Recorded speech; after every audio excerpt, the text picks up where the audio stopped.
HeyMax Today, the complete strategic analysis.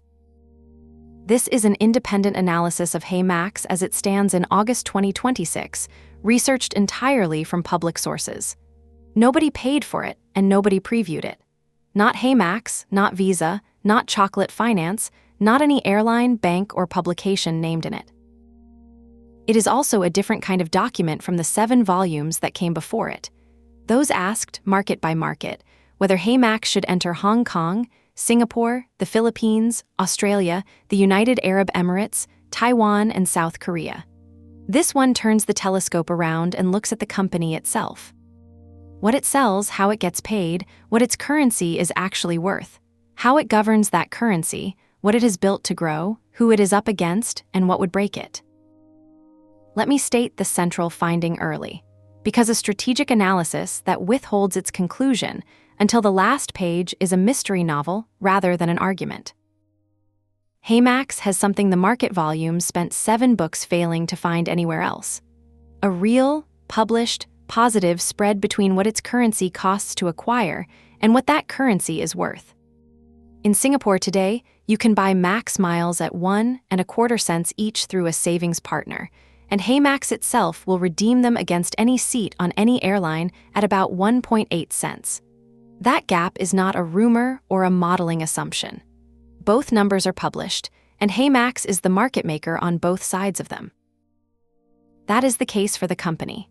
The case against is that almost every load-bearing number is company-claimed.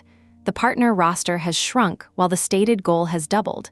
The newest and most heavily promoted product takes real money from customers up front, and the category's own scale leader, ShopBack, with 60 million users, still cannot make the core business pay.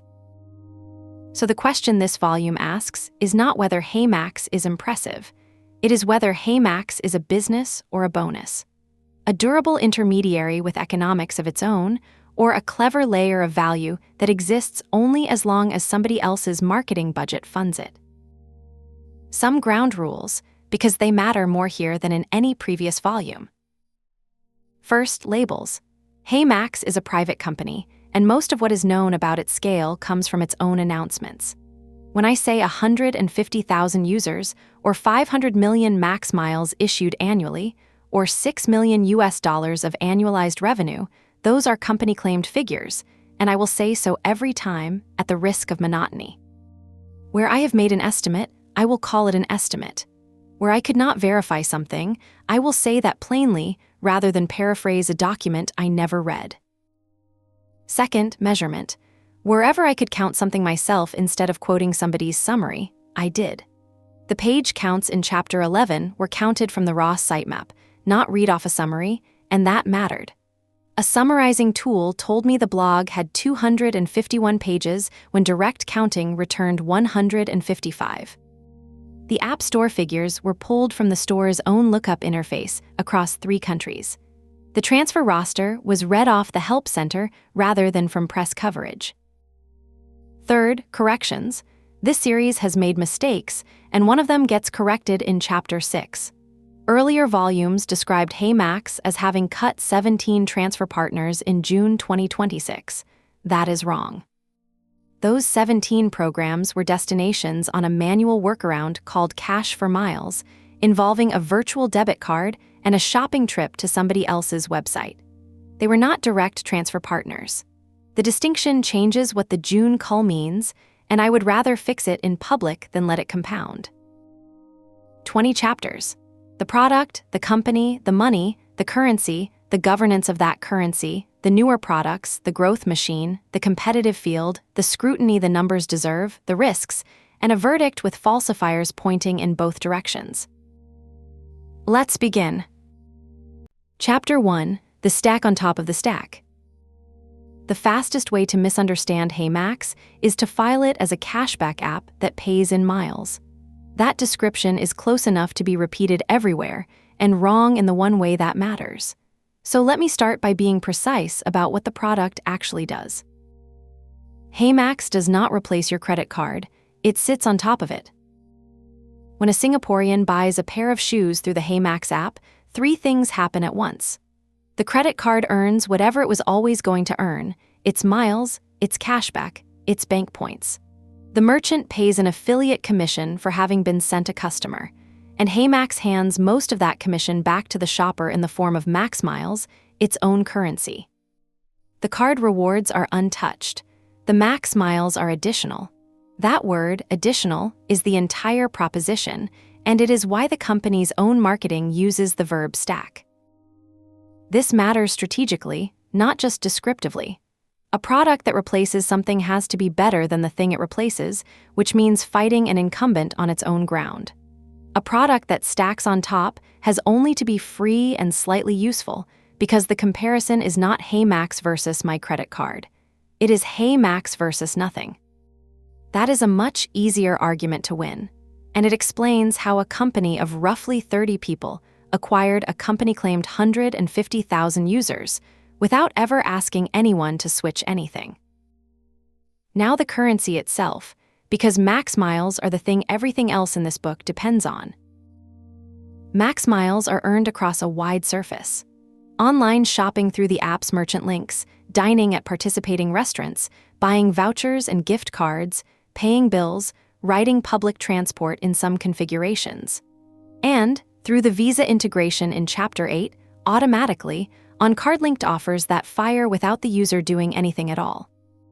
The commonly cited base rate is 1 Max Mile per Singapore dollar spent, though it varies enormously by merchant and campaign, and headline rates in promotions run far higher.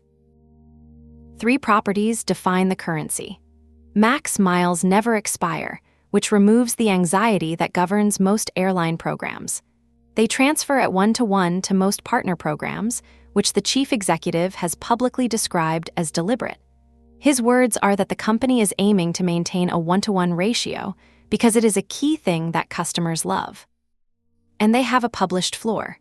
Through a feature called FlyAnywhere, Max Miles can be redeemed against any seat on any airline, with no blackout dates, at a rate of roughly 1.8 cents per mile. I want to dwell on that third property, because in 7 volumes of market analysis, I never found another consumer loyalty currency that does it. Most loyalty points have a value that is deliberately fuzzy. The issuing airline wants you to believe your miles are worth a great deal, look at this business class seat, while funding them as cheaply as possible. The gap between perceived and actual value is where the program makes its money. HeyMax has done something close to the opposite. By publishing a fixed redemption rate against any flight, it has told the market exactly what a Max Mile is worth at minimum. And the Singapore Miles Commentariat immediately did what numerate communities do with a published floor. It made the floor into a rule. The Mile Lion's guidance is that there is no reason to transfer Max Miles into any program yielding less than 1.8 cents, because you can always take the floor instead. That is an unusual choice, and I read it as a considered one. A published floor costs the issuer optionality. You can no longer quietly devalue by making redemptions harder to find, because the floor is always there. What it buys is trust, and trust is the scarce commodity for a 3-year-old company asking people to accumulate value in a currency it invented. The redemption menu above the floor is a roster of 24 partners, which Chapter 7 covers in detail. 16 airline programs and 8 hotel and lifestyle ones. Most are 1-to-1. Some are not, and the exceptions are informative. Accor at 3-to-2, IHG at 1-to-1.5, Shangri-La Circle at 5-to-1, Radisson Rewards at 1-to-4. Transfers require a minimum of 1,000 Max Miles, cost nothing, usually complete within a business day, and are final. Then there is the second product, the one that has dominated HeyMax's 2026, and which Chapter 9 takes apart properly. HeyMax First inverts the accumulation model. Instead of saving miles for years and then flying, a member draws up to 1 million Max Miles today, pays a per-mile access fee to unlock them, flies now, and earns the miles back later at their own pace, with no deadline. The company calls it the world's first Miles-Upfront membership. Whether it is a growth engine or a borrowed one is the most consequential open question about this business, and I will not pretend to settle it in Chapter 1. Finally, the layer that gave the company its original wedge, Card Maximizer. Link your cards, and HeyMax tells you which one to use for a given purchase, based on merchant category codes, bonus categories, spending caps, and promotional periods. It tracks how close you are to each card's bonus cap. Since September 2025, it does that automatically. This is the feature that answers the question every Singaporean rewards optimizer asks a dozen times a week: which card should I use? And it is worth noticing that answering that question well requires no partnership with anybody. It is a data product built on published card terms. So the shape of the company, stated once, is this: a card optimization tool that earned attention, a merchant-funded earning layer that turns that attention into commission, a proprietary currency that converts commission into something travelers want more than cash, a published floor that makes the currency legible, a transfer roster that gives it aspiration. And since July, a financial product layered on top that lets people spend the currency before they have earned it. Each of those 5 things is a different business with different economics, and the rest of this volume is largely about whether they add up to one coherent company or a stack of clever features whose funding sources have nothing in common. One more framing before we go on. Everything I have just described exists in 2 markets: Singapore, where it was born and where it is dense, and Hong Kong, which arrived by acquisition. 3 more markets, Japan, Taiwan, and Australia, have been promised by the end of this year. That promise is the subject of Chapter 16 and of the 7 volumes that came before this one. For now, hold the simplest version of the thesis. HeyMax is not asking to be your bank, your card, or your airline. It is asking to be the layer between them that nobody else has bothered to build, and to be paid a slice of the commission it generates for the privilege. Whether that slice is big enough to be a business is the question Chapter 3 takes up. Chapter 2, 4 engineers and a layoff. Every company origin story gets sanded smooth in retelling, so let me anchor this one to the dates and documents I can actually verify, and flag the one date I could not. In 2022, Meta ran the largest layoffs in its history. Among the people who left its Singapore office were 4 engineers who would go on to found HeyMax in 2023. The founding team's own framing, repeated in interviews, is that the layoff was the enabling event. It put 4 people with large platform engineering experience on the market in the same city at the same moment. Joe Liu, the co-founder and chief executive, describes the ambition as building the Duolingo for personal finance. Automating the small, repetitive optimization decisions that most people know they should make and never do, and paying out the savings in the form of travel. That framing is worth taking seriously rather than treating as a pitch flourish, because it explains the product order. HeyMax did not start with a rewards currency. It started with Card Maximizer, a tool that answers which card should I use here.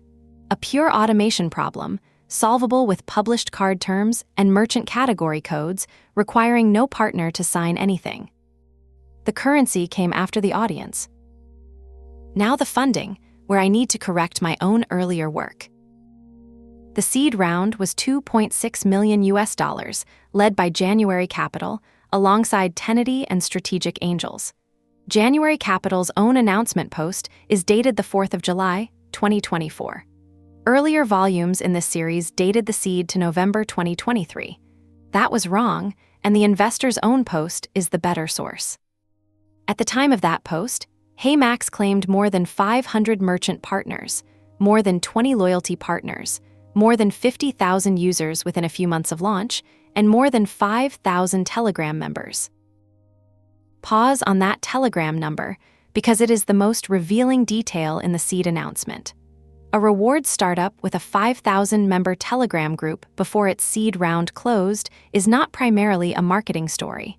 It is a community story. It tells you the early distribution was conversational. Deals shared, rates compared, questions answered, in exactly the channels Chapter 12 argues still function as HeyMax's real growth engine. The Series A came 18 months later. $11 million, announced the 28th of January, 2026, led by Peak 15 Partners, with Betatron Venture Group, continued participation from January Capital and Tenity, and two angels who are worth naming individually. Rob Rosenstein, co-founder and chairman of Agoda.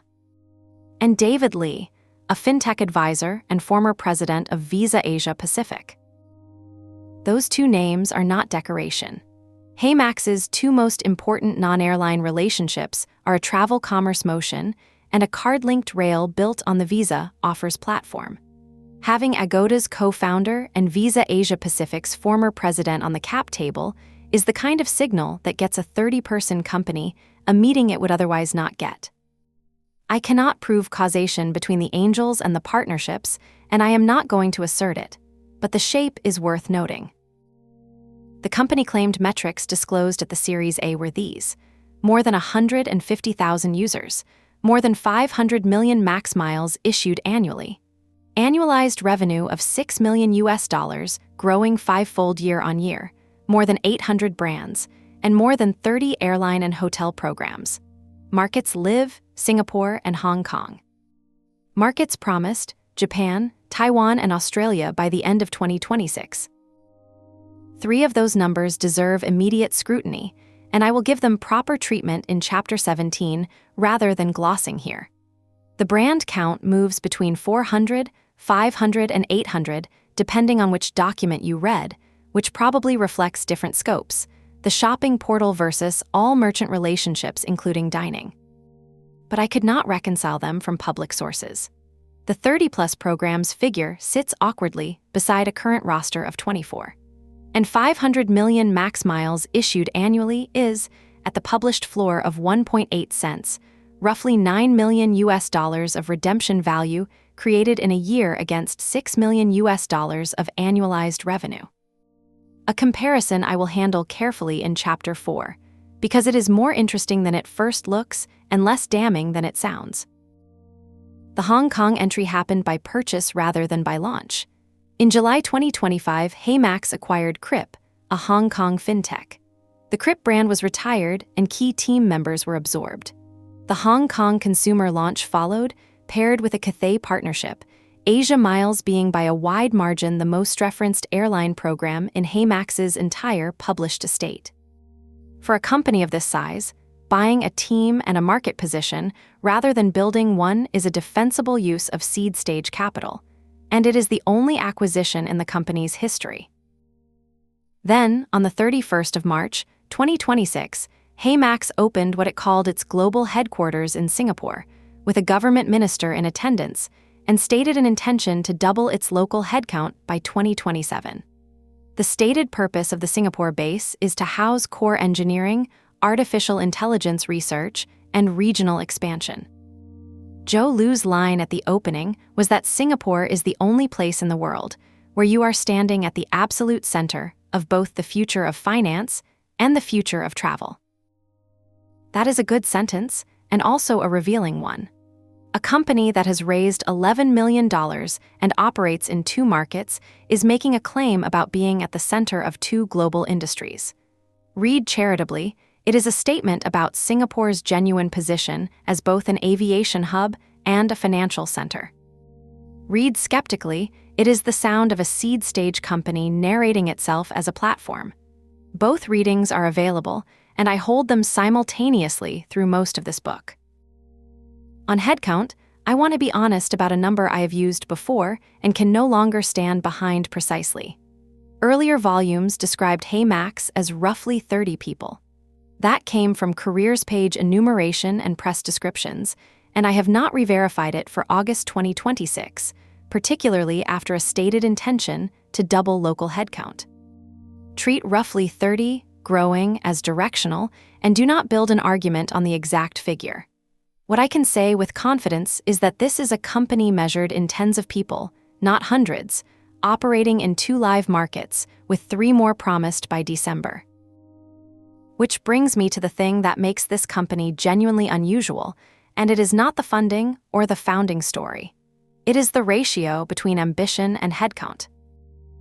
HeyMax is attempting, simultaneously, a card optimization product requiring continuous maintenance of every card's terms in 2 markets, a merchant network in the high hundreds, a proprietary currency with 24 transfer integrations, a card-linked rail with Visa, a published cash redemption floor against global flight inventory, an artificial intelligence assistant over live transaction data, a browser extension scraping award availability, a 5,000-page search estate, and since July, a financial product that takes money from customers up front and owes them value later. Any one of those is a company. The interesting question is not whether the team is capable. The evidence says it is unusually capable. It is whether that many distinct machines can be maintained by that few people while 3 new markets are opened. Chapter 16 argues that they cannot all be, and that the promises are the part that gives. The origin story, then, is straightforward and mostly to the company's credit. Capable engineers, a genuine product insight, a community-first launch, disciplined capital, one sensible acquisition. What follows in this book is not a challenge to any of that. It is a set of questions about the machine they built afterwards, starting with the one that decides everything else. How the money actually arrives. Chapter 3, How HeyMax actually gets paid. Ask most users how HeyMax makes money and you will get a version of, they take a cut of the cashback. That is true, and it is roughly a fifth of the picture. I went looking for every revenue line I could evidence from public artifacts, and I found 5. 2 of them are not mentioned in any press coverage I read, and one of them is genuinely clever. Let me take them in order of how much I think they matter, and be explicit about which are evidenced and which are estimated. 1. Merchant and affiliate commission. This is the core, and it works the way every affiliate business works. A brand pays a commission on the value of a purchase HeyMax sent it. HeyMax hands most of that commission to the shopper as Max Miles and keeps the remainder. The company claimed more than 800 brands at its Series A, across shopping, dining, transport, and travel. The economics of this line are entirely determined by 2 variables: the gross commission rate the merchant pays and the share HeyMax passes through. Neither is published. In the market volumes, I used an industry norm of 50 to 70% pass-through, and I will use the same band here, labeled as an estimate rather than a finding. What I can say from the merchant surface is that the mix skews toward categories with real commission: travel bookings, online retail, gift cards, rather than groceries and utilities, which pay almost nothing anywhere in the world. 2. HeyMax First. Since July, this is the line with the steepest slope, and it has 2 components. Membership fees are straightforward: 299 Singapore dollars for gold, 699 for platinum, 1,999 for reserve, with a free silver tier and first-year fees waived at launch. Access fees are the interesting part. Between 2.3 and 3 cents per mile, charged when a member draws miles down in blocks of 10,000, paid by bank transfer, and refundable as the member earns miles back. I will take that product apart properly in Chapter 9. For revenue purposes, note only this: the access fee is described as reclaimable, which means that at the moment of collection, it is not obviously revenue at all. It is cash in the door against a contingent obligation to return it. How that is recognized, and what proportion is never reclaimed, decides whether HeyMax First is a profit center or a float. 3. Card acquisition affiliate. This one is not in the press coverage, and I found it by reading the sitemap. HeyMax publishes exactly 10 credit card application pages, and the identity of those 10 is the finding. They are 4 HSBC cards: Revolution, Advance, Live Plus, and Travel One. And 6 CD cards: Rewards, Cashback, Cashback Plus, SMRT, Premier Miles, and M1. 2 issuers, 10 products, nobody else. Card acquisition is one of the most lucrative affiliate categories in Singapore consumer finance. Comparison sites are built on it. I am not going to quote a figure per approval because I could not source one for these specific placements, and inventing a number would be exactly the sin this series exists to avoid. But the structural point stands without a figure.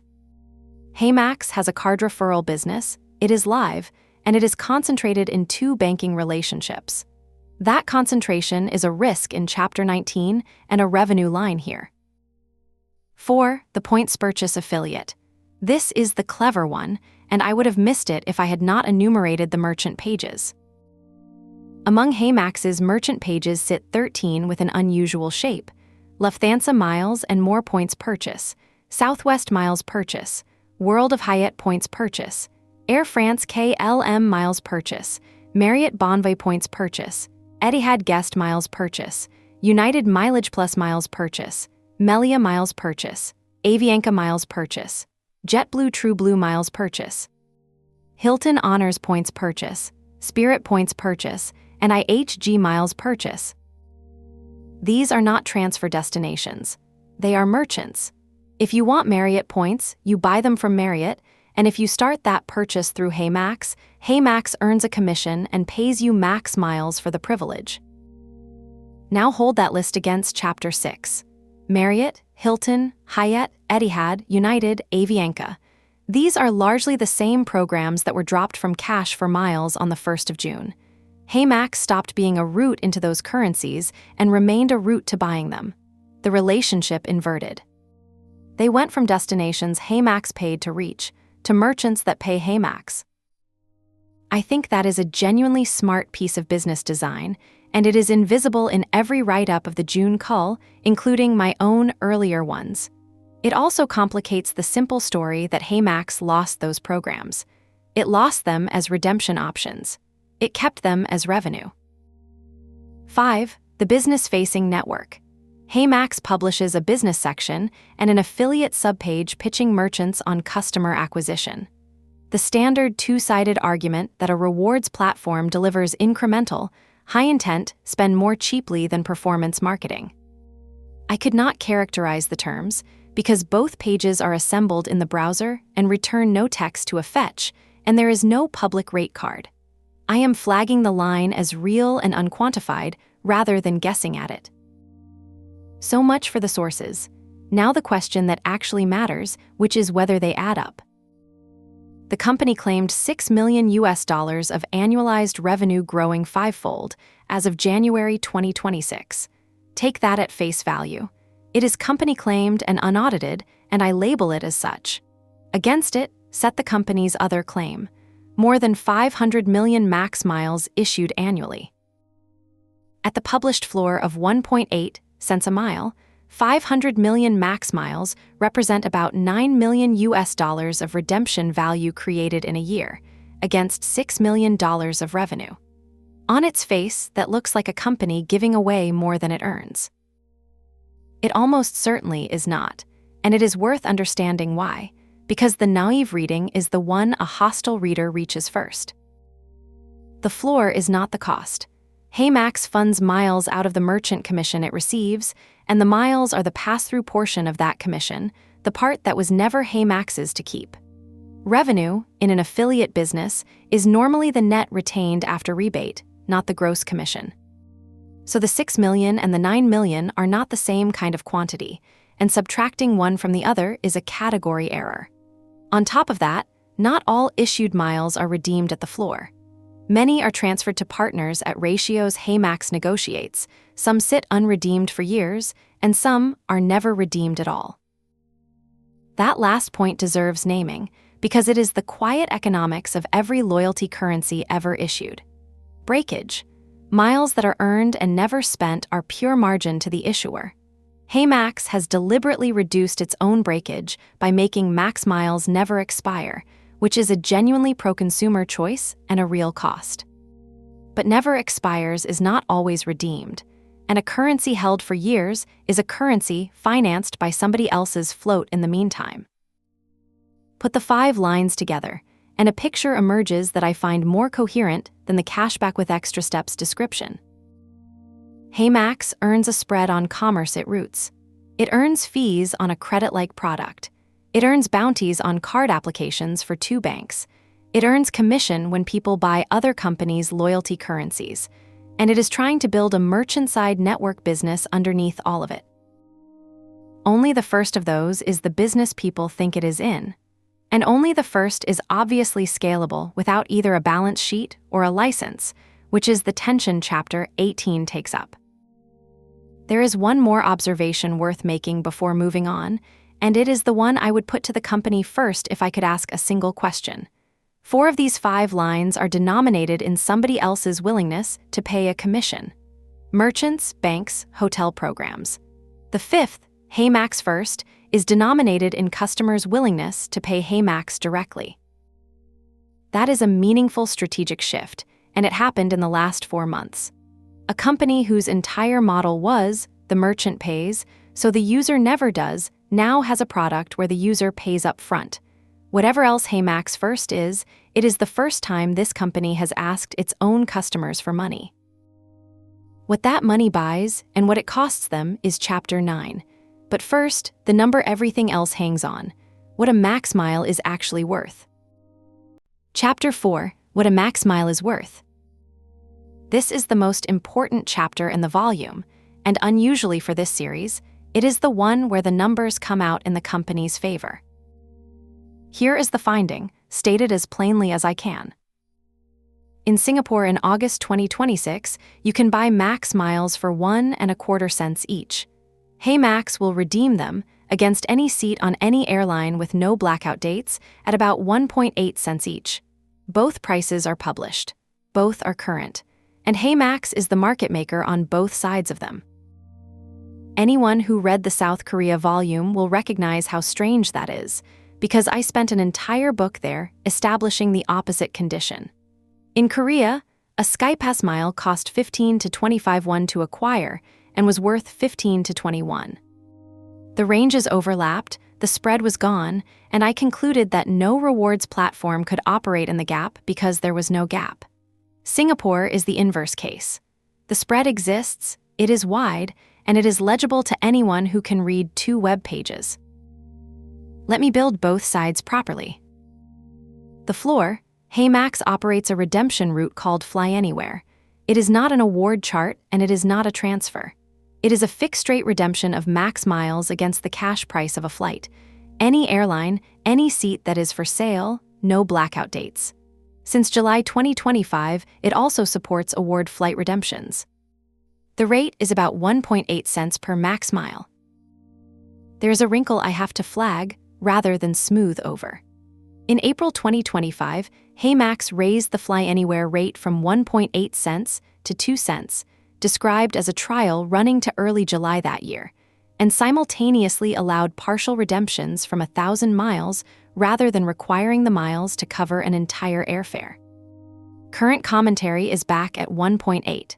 I could not establish from public sources exactly when or whether the 2-cent rate reverted, so throughout this book I use about 1.8 cents, briefly 2 in a 2025 trial, rather than asserting a single clean number. Either way, the important property is not the precise figure. It is that a floor exists and is published. The Singapore Miles community has turned it into a rule of thumb. Never transfer max miles into any program that yields less than the floor, because the floor is always available. That is what a published floor does. It converts a fuzzy aspirational currency into one with a known worst case. The buy side, now the other half, which has moved 3 times this year. In March 2026, HeyMax ran a promotion called Max Miles Boost that let users buy max miles outright at 2 cents each. At 2 cents against a 1.8 cent floor, that is a bad trade on its face, and only makes sense if you intend to transfer into a partner where the miles are worth more. In April 2026, an extended arrangement with Chocolate Finance, a Singapore savings and wealth platform, let users acquire max miles at 1.6 cents each. Now the arithmetic flips. Buy at 1.6, floor redeem at 1.8, and you are ahead before you have done anything clever. And on the 8th of August, 2026, the day before this research was compiled, the Mile Lion reported the sharpest version yet. Under a Chocolate Finance mechanic called Miles for Returns, running from the 1st of September to the 30th of November, customers convert their monthly investment returns into max miles at 80 max miles per Singapore dollar. That is 1.25 cents per mile. From the 1st of December, the rate reverts to 62.5 miles per dollar, which is 1.6 cents. The conditions are real and worth stating. Only the previous month's returns are eligible. Nothing carries over between months, and the participant must maintain a minimum average daily balance of 5,000 Singapore dollars, waived for September. The Mile Lions worked example is the clearest statement of the effect. 20,000 Singapore dollars held in chocolate generates about $33.33 of monthly returns. Converted at 80 miles per dollar, that is 2,666 max miles. Redeemed through FlyAnywhere at the floor, those miles are worth about $48. The effective return becomes 2.88% against 2% taken in cash. The author's conclusion was that this is a deal you really should take. Now the analysis, which is mine and not his. That spread, buy at 1.25, redeem at 1.8, is roughly a 40% premium, and it is the single strongest piece of evidence that HeyMax has real economics rather than borrowed ones. But I want to be careful about what it does and does not prove. What it proves is that the currency has a genuine value gap that consumers can capture. That is what makes miles beat cash for the user, and it is precisely what Korea lacked. What it does not prove is that HeyMax captures that gap. Look again at who is paying for what. Chocolate Finance is funding the buy side. It is converting its own customers' investment returns into max miles, which means Chocolate is buying max miles from HeyMax at some undisclosed wholesale rate in order to make its savings product more attractive. HeyMax is funding the sell side, because FlyAnywhere redemptions cost HeyMax real cash against real airfares. So the spread the consumer enjoys is the distance between what a partner pays HeyMax wholesale and what HeyMax pays out at the floor. If the wholesale price Chocolate pays is above the floor, HeyMax makes money on every mile sold, and the arrangement is straightforwardly good for both. If it is below, HeyMax is buying distribution, subsidizing a partner's savings product with its own redemption liability, and the arrangement is a customer acquisition cost wearing the costume of a revenue line. I could not determine which, because the wholesale rate is not public. I want to be explicit that this is the single most important unknown in this book. Everything about whether HeyMax is a business or a bonus roots through the question of whether it sells miles above or below the price at which it redeems them. There is a second-order point that cuts in HeyMax's favor, and fairness requires making it. Not every mile is redeemed at the floor. A member who transfers into Cathay's Asia Miles or into Flying Blue and books a premium seat can realize substantially more than 1.8 cents, which is the whole aspirational case for the currency. Those members are, from HeyMax's perspective, redeeming against a partner's inventory at a negotiated wholesale rate rather than against cash airfare. The floor is the expensive option for HeyMax and the safe option for the user. A rational issuer wants transfers, not floor redemptions. And every transfer bonus HeyMax runs, 20% to Asia Miles, 25% to Flying Blue, is a nudge in that direction. Read the bonuses that way and they stop looking like generosity and start looking like inventory management. That is not a criticism. It is competent currency operation, and it is the same thing every bank transferable points program in the world does. Finally, the comparison that gives this chapter its place in the series. Across 7 market volumes, I argued that a rewards platform lives or dies on the gap between what its currency costs to fund and what members believe it is worth. Hong Kong had that gap. Singapore, I said, was where the model was proven. Korea did not have it, and no amount of execution could manufacture one. Singapore in August 2026 has the widest, most explicit version of that gap I have measured anywhere. And unusually, it is published rather than inferred. A Korean consumer could look up exactly what a mile cost and conclude, correctly, that there was no bargain. A Singaporean consumer can look up exactly what a max mile costs and conclude, also correctly, that there is one. That is the case for this company in a single paragraph. The rest of this book is about the machinery around it, the governance of it, and the 4 or 5 ways it could still go wrong. The first of those ways is what happens when the issuer of a currency changes its mind about the plumbing. Twice in 14 months, that is next. Chapter 5: The Round Trip. Between April 2025 and June 2026, HeyMax took its redemption plumbing apart and put it back together again. Not metaphorically. Literally. It switched off instant transfers, replaced them with a manual workaround involving a virtual debit card, ran that system for 14 months, then switched the workaround off and went back to instant transfers. I have not seen another loyalty currency do this, and I think the round trip is the most instructive sequence in the company's short history. It tells you what HeyMax will do under pressure, what it values, and where the operational limits of a 30-person company actually sit. Here is the sequence with dates. On the 7th of April, 2025, HeyMax announced what the Mile Lion called a major overhaul of Max Miles redemptions. Two things happened at once, pointing in opposite directions. The good half, FlyAnywhere, got better. The redemption rate rose from 1.8 cents to 2 cents per mile, an 11% improvement, on trial to the 7th of July. And partial redemptions became possible from 1,000 max miles, where previously a redemption had to cover an entire airfare. Both changes made the floor more useful to more people. The hard half, effective the 21st of April. Direct transfers to airline and hotel partners were suspended entirely. Every partner migrated to a mechanism called cash for miles. The minimum conversion rose from 1,000 max miles to 10,000. Instant transfers became a process taking up to 5 business days. And the mechanism itself was extraordinary. To convert max miles into an airline currency, a member submitted a manual form, waited up to 5 business days for HeyMax to issue them a virtual Visa debit card, then used that card to buy miles or points directly from the airline or hotel's own purchase portal, then waited for the credit to post. Read that again because it is easy to skim. The redemption route was, HeyMax gives you a debit card and you go shopping for points with it. In partner terms, that overhaul added EVA Air and Garuda miles, suspended AirAsia rewards and JAL Mileage Bank, and moved Accor to a post-stay reimbursement model where members booked, then submitted invoices for reimbursement within 3 business days.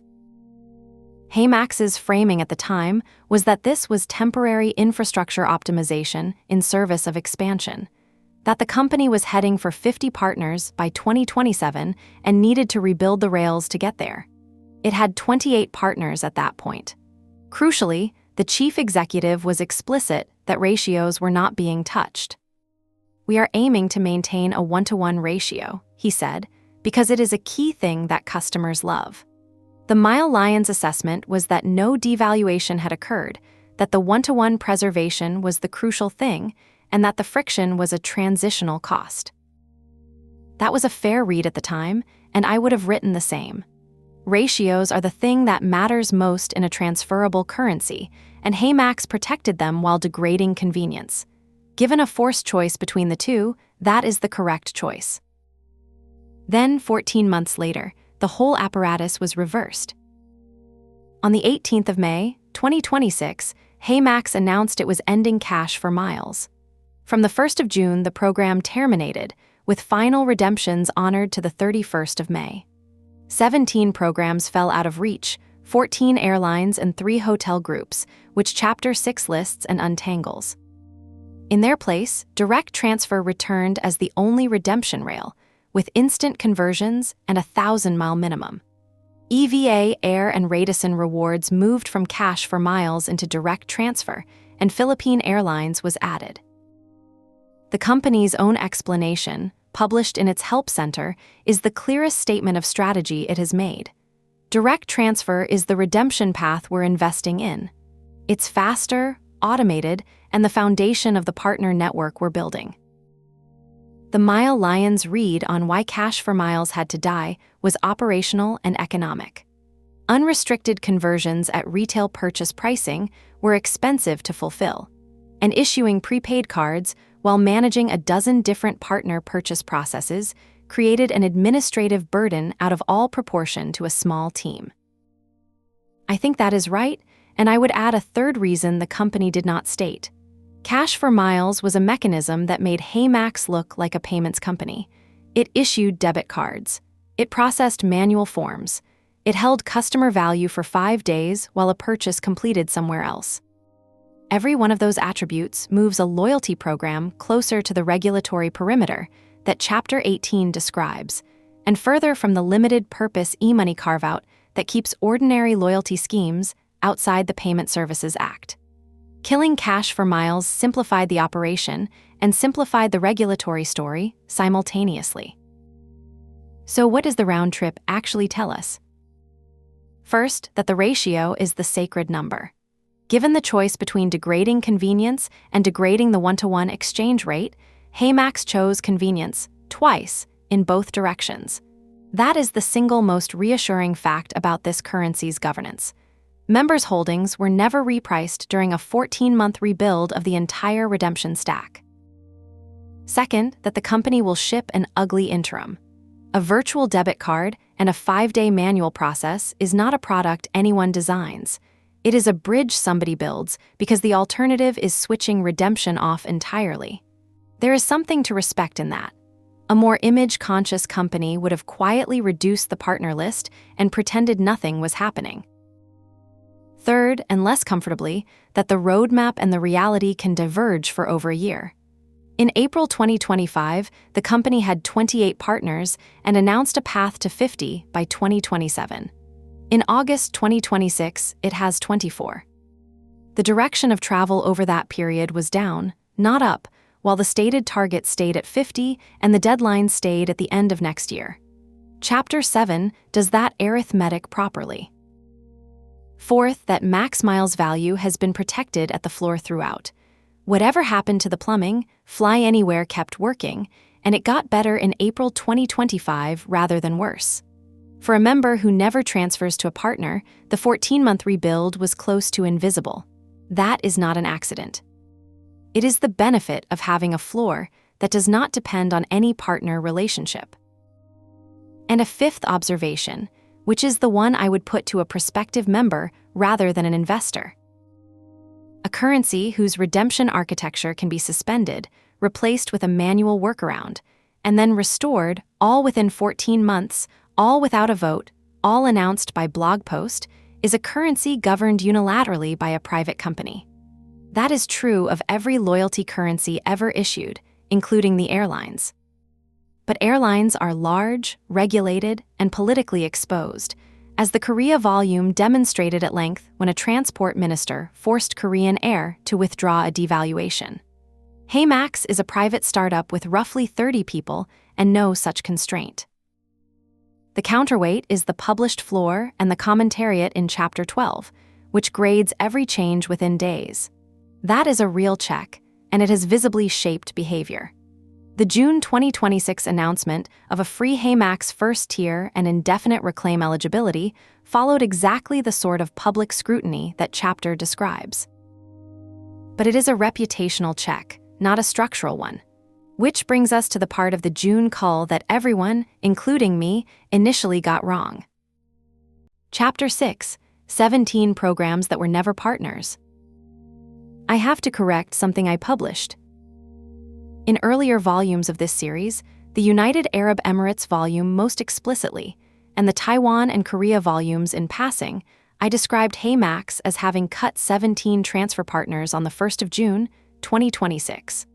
I used Emirates Skywards and Etihad Guest as the illustration, noting that both were dropped on the same day. And I built an argument on top of that. A company that cuts 17 partners at once is signaling something about the economics of its partner network. The signal was real, the fact was wrong. Those 17 programs were not transfer partners. They were destinations reachable through cash for miles, which Chapter 5 described. A manual process in which HeyMax issued the member a virtual Visa debit card, and the member used it to buy miles or points on the airline's or hotel's own purchase portal. The distinction is not pedantic. A transfer partnership is a negotiated commercial relationship. Two parties agree an exchange rate, wire up an integration, and usually announce it. Buying points on somebody's public website with a debit card requires no relationship at all. Emirates never agreed to anything with HeyMax. Emirates sold points to a customer holding a card, the way it sells points to anyone holding a card. So when Cash for Miles ended, HeyMax did not lose 17 partnerships. It withdrew a service it had been operating unilaterally at its own cost, with no counterparty's consent required in the first place. For the record, here is the full list of what went, on the 1st of June, announced on the 18th of May, and honored to the 31st. 14 airline programs: Air Canada Aeroplan, Alaska Atmos Rewards, American Airlines A Advantage, Avianca Life Miles, British Airways Executive Club, Emirates Skywards, Etihad Guest, Frontier Miles, Hainan Fortune Wings Club, Qantas Frequent Flyer, Thai Royal Orchid Plus, Turkish Miles and Smiles, United Mileage Plus, and Virgin Australia Velocity. 3 hotel groups: Hilton Honors, Marriott Bonvoy, and World of Hyatt. Now, why does getting this right change the analysis? Because it changes what was lost. A member who wanted Emirates miles through HeyMax was never getting a transfer. They were getting a 5-day errand with a debit card at a minimum of 10,000 max miles at whatever retail price Emirates charged for points that day. That is a bad product. Its withdrawal is a smaller loss than 17 partners cut implies, and its existence in the first place was a stopgap rather than an achievement. Because it changes what the cull signaled. I originally read the June cull as a company retrenching, pulling back from expensive partnerships under economic pressure. The corrected reading is close to the opposite. A company discontinuing an unscalable manual service in order to concentrate on the automated rail it actually wants. Those are different stories about the same event. The second one is more flattering and, I now think, more accurate. And because the same programs did not actually disappear. This is the part I find genuinely interesting, and it took enumerating 5,000 pages of sitemap to notice. HeyMax publishes merchant pages for buying points directly from 13 programs: Lufthansa Miles and more, Southwest, World of Hyatt, Air France KLM Marriott Bonvoy, Etihad Guest, United Mileage Plus, Melia, Avianca, JetBlue TrueBlue, Hilton Honors, Spirit, and IHG. Compare the lists: Hyatt, Marriott, Hilton, Etihad, United, Avianca. 6 of the programs dropped from Cash for Miles appear as points purchase merchants. The relationship did not end, it inverted. Under Cash for Miles, HeyMax paid to get its members into those currencies. It absorbed the cost of miles bought at retail, plus the administrative burden, and got nothing back but member satisfaction. As points purchase merchants, those same programs now pay HeyMax a commission when a member buys their points, and the member earns max miles for doing it. The same transaction, the same 2 parties, the cash flowing the other way. I want to be careful not to overclaim here. I could not verify the commission terms on those 13 pages, and it is possible some are legacy pages left over from the Cash for Miles era rather than live affiliate placements. But the pages sit in the current sitemap. They are structured identically to every other merchant page, and points purchase affiliate programs are a well-established category that these particular programs all run. The most parsimonious reading is that they are live merchant relationships. If that reading is right, then the story of June 2026 is not HeyMax lost Emirates. It is HeyMax stopped subsidizing access to Emirates and started earning from it. There is a broader lesson here about reading loyalty programs from the outside, and since this series is partly a method book, let me state it. A currency's reachable destinations and its commercial partners are 2 different sets, and press coverage routinely conflates them. Any program that sells points to the public is reachable by anyone with a payment card. That reachability is not a partnership, costs the intermediary nothing to claim, and can be withdrawn without anyone's agreement.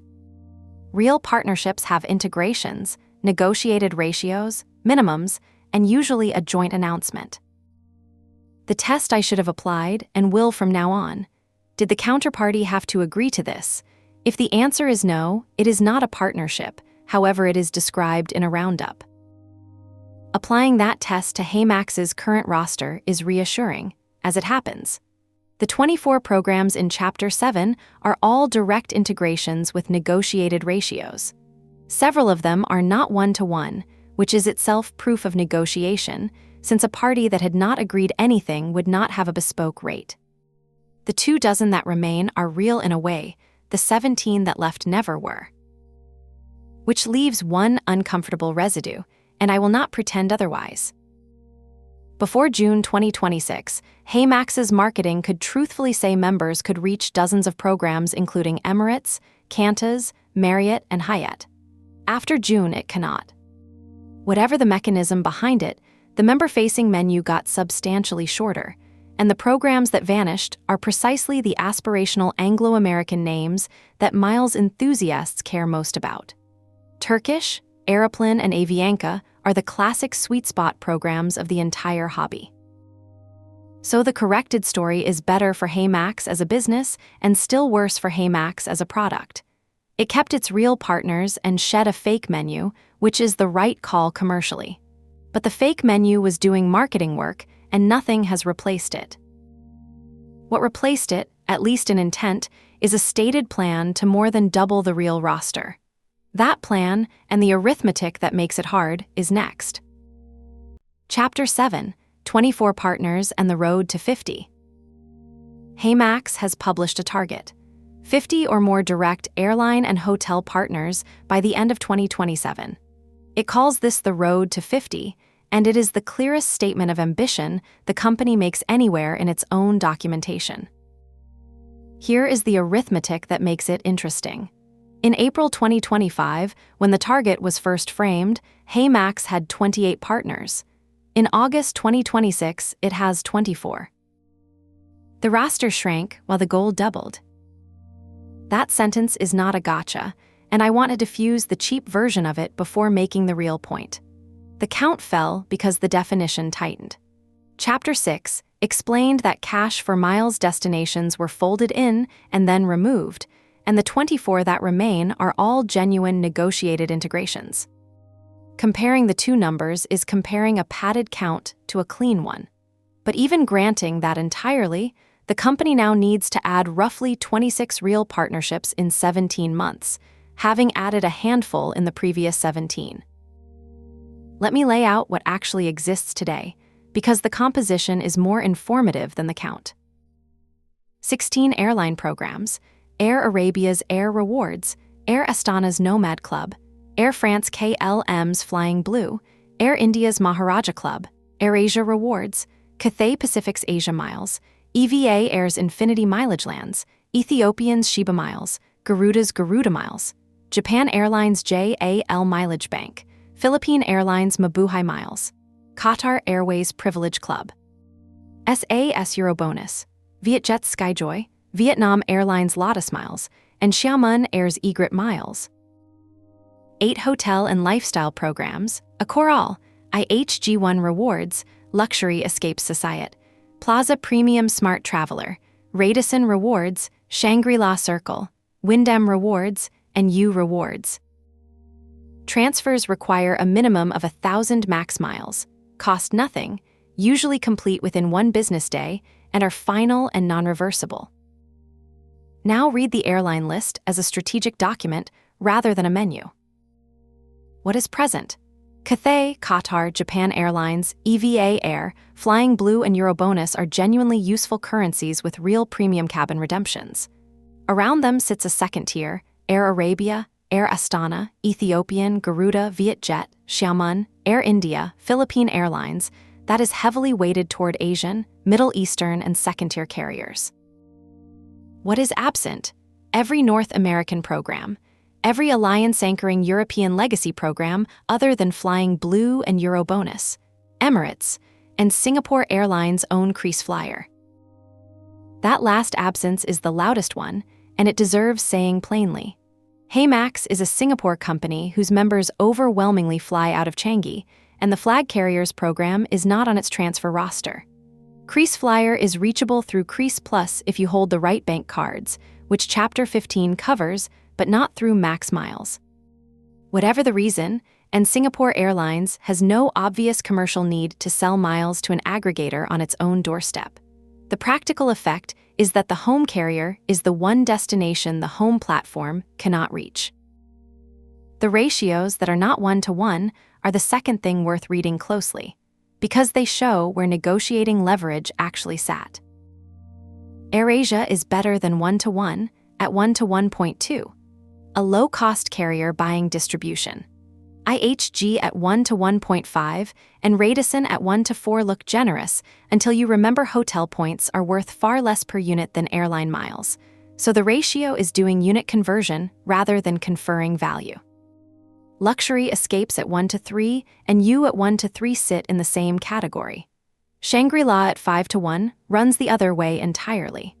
5 max miles buy 1 Shangri-La point, which tells you Shangri-La's currency is the more valuable unit and that Shangri-La had the stronger hand. Then Accor, which is the one that moved.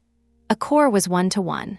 Then HeyMax ran a 20% transfer bonus to Accor in March 2026. And then on the 1st of July, the ratio was devalued to 3-to-2, meaning 3 max miles now buy 2 Accor points. Between March and July, a member's Accor redemption went from bonus enhanced to a third worse than par. That is the only devaluation of a live ratio I found in the company's history, and it matters more than its size. Chapter 5 established that the 1-to-1 ratio survived a 14-month rebuild of the entire redemption stack, and that the chief executive called it the thing customers love most.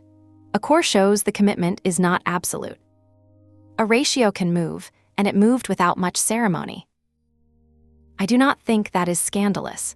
Every transferable currency issuer on Earth adjusts ratios, and doing it on one hotel partner while holding 1-to-1 across 16 airlines is restrained by industry standards. But it is a data point about governance, and a member building a balance should hold it. The exchange rate is a policy, not a promise. The other lever HeyMax uses on this roster is the transfer bonus, and it uses it constantly. 20% to Accor in March, 20% to Cathay's Asia Miles in June, 25% to Flying Blue in June for 10 days. Chapter 4 argued these should be read as inventory management rather than generosity, and the roster reinforces that. A transfer bonus moves members off the FlyAnywhere floor, which costs HeyMax cash against real airfares, and into a partner currency bought at a negotiated wholesale rate. If the wholesale rate is below the floor, every mile diverted from FlyAnywhere into Asia Miles improves HeyMax's margin, and a 20% bonus is cheap if it prevents a floor redemption. That is a coherent, defensible way to run a currency, and it is what the big bank programs do. So can HeyMax get to 50? Here is my honest read, labeled as an estimate rather than a finding. The additions since the rebuild: Japan Airlines in July 2026, Philippine Airlines, EVA Air and Radisson promoted from cash for miles, suggest a run rate of a handful of real integrations a year. Achieved by a small team while simultaneously shipping a membership product, an artificial intelligence assistant, and a card-linked rail. 26 more in 17 months would require roughly a 4-fold acceleration. I think the target is aspirational rather than planned, and I would not weight it heavily in any assessment of the company. That is not damning. Public targets of this kind are usually direction setting, and the direction, automated direct transfers, more of them, no ratio cuts, is the right one. But it does mean a specific thing for anyone reading HeyMax's own materials. When the company says 50 by the end of next year, treat it the way the market volumes taught me to treat every roadmap claim. Watch the roster, not the target. The roster is a fact published in the Help Center and updated when something real happens. 24 today. Count it again in 6 months. There is one further asymmetry worth naming before leaving the roster. Of the 24, exactly one is the anchor in the sense the market volumes use the word. A partner whose own commercial need makes the relationship durable. Cathay is that partner. It is HeyMax's Hong Kong launch partner. Asia Miles is by far the most referenced program across HeyMax's entire published estate, and it is the destination HeyMax bonuses most often. The rest are useful, but interchangeable. Concentration on a single flagship partner is a risk Chapter 19 returns to. For now, note only that the road to 50 is not really about reaching 50. It is about reducing the dependence on one. Chapter 8, the Visa Rail. Of everything HeyMax has built, the partnership I find hardest to explain by ordinary startup logic is the one with Visa. Card Maximizer, the feature that answers which card should I use, runs on the Visa Offers platform. A member links an eligible Visa card. HeyMax receives transaction data without ever handling the card number. CardLinked offers fire automatically when the member spends at a participating merchant, with no click-through, no portal, and no ritual. And since the 18th of September, 2025, the feature also tracks credit card points automatically, including progress against bonus caps. Consider what that last item means in Singapore specifically. The local rewards market is built almost entirely on capped bonus categories. 4 miles per dollar on dining, but only on the first $1,000 a month. 10 times points online, but only up to a limit. Excluded merchant category codes everywhere. The single most common way a Singaporean rewards optimizer loses value is by blowing past a cap without noticing. Automatically tracking cap progress across a wallet of cards is not a cosmetic feature. It is the answer to the actual problem. And it is a feature HeyMax can only build well with card network data, which is why the Visa relationship is the strategic asset it is. Now the part that deserves scrutiny rather than admiration. Getting onto a card network's offers platform is not something a 30-person startup does casually. Visa's platform partners are typically banks, large merchants, and established fintechs. HeyMax got there in its second year. I cannot establish from public sources how, and I am not going to speculate irresponsibly.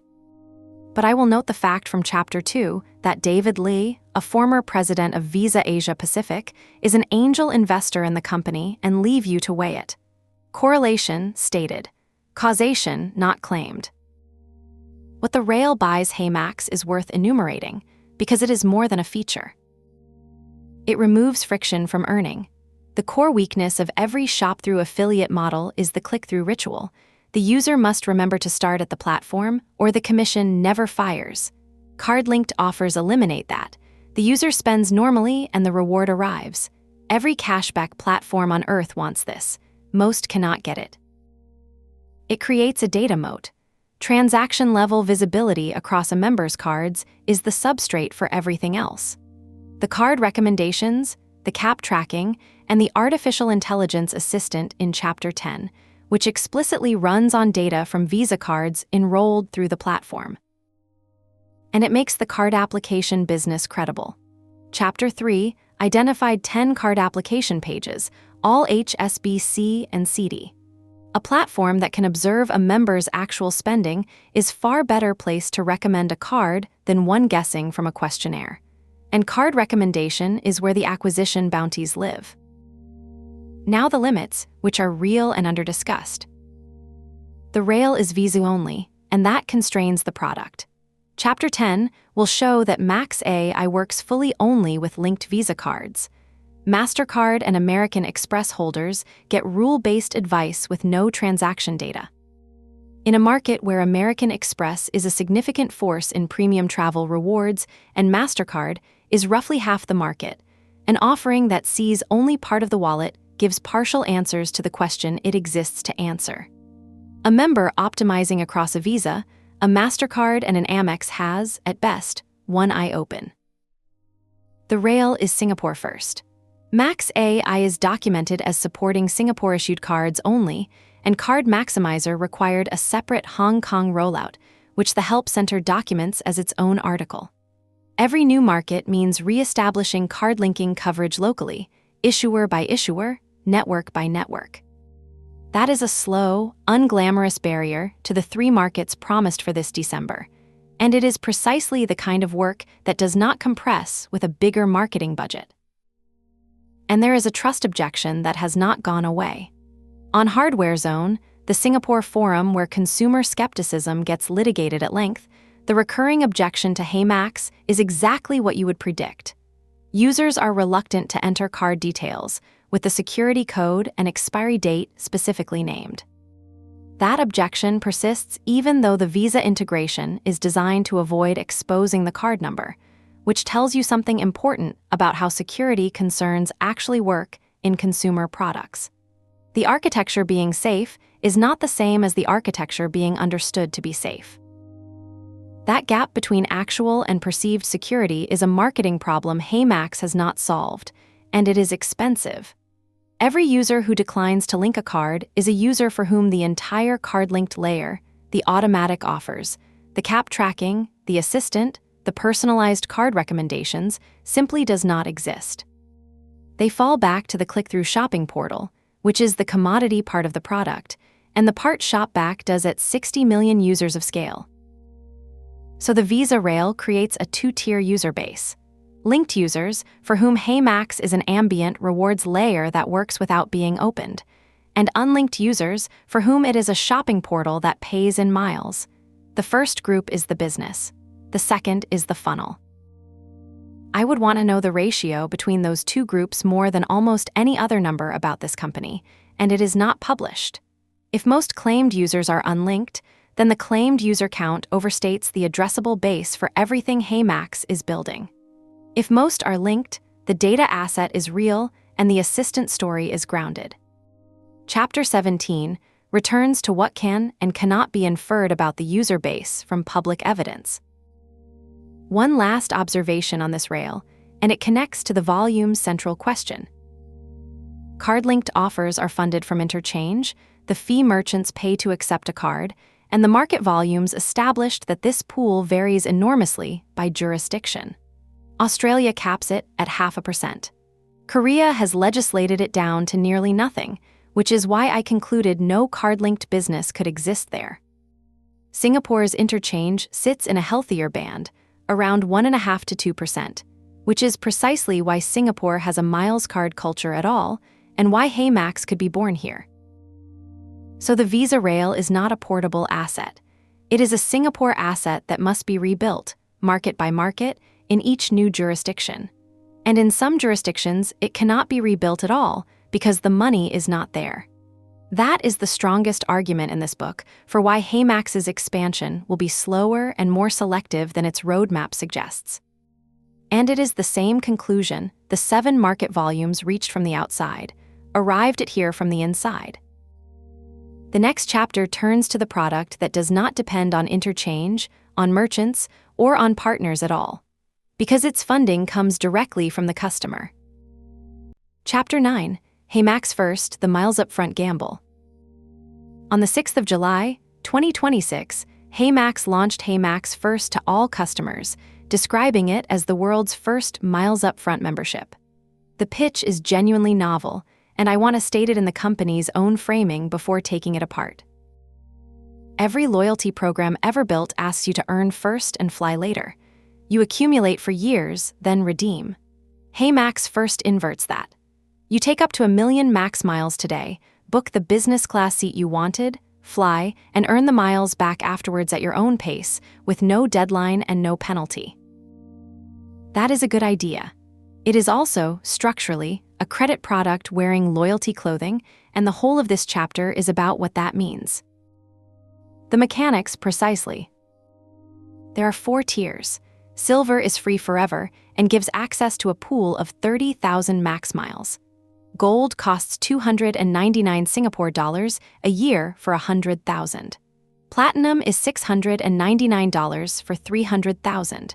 Reserve is $1,999 for 1 million. First-year membership fees were waived at launch. Joining deposits nothing. The member draws miles down when they want them, in blocks of 10,000, and pays an access fee for each block. 3 cents per mile at Silver, falling to 2.3 cents at Reserve. Payment is by bank transfer, and the miles arrive instantly. Drawing the full pool, therefore, costs 900 Singapore dollars at Silver, 2,700 at Gold, 7,500 at Platinum, and 23,000 at Reserve. And then the distinguishing feature. The access fee is reclaimable. As the member earns max miles through ordinary HeyMax activity, they can reclaim the fee back in 10,000-mile increments. There is no repayment deadline. Reclaim eligibility persists indefinitely, even if the member stops paying for a tier, even if they go inactive. Repayment is user-initiated rather than automatic. Now read it as a financial product, because that is what it is. Strip the loyalty vocabulary and the transaction is this. The customer pays HeyMax cash today, receives an asset today, and may get the cash back later depending on their own future behavior. HeyMax holds the money in the meantime. The customer's recovery depends on continuing to use HeyMax. That structure has 3 distinct economic engines, and they are worth separating because they have very different implications.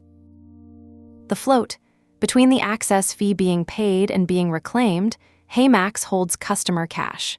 If reclaim takes an average member a year of ordinary spending, the company is holding a year of prepaid fees across the membership base. That is working capital that costs nothing and arrives without dilution. For a company that raised $11 million, a meaningful float is strategically significant. The breakage. Some members will never earn back the full fee.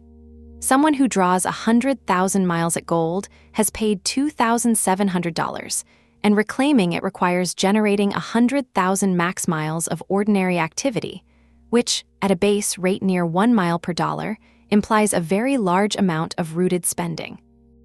Every dollar not reclaimed converts from float into revenue.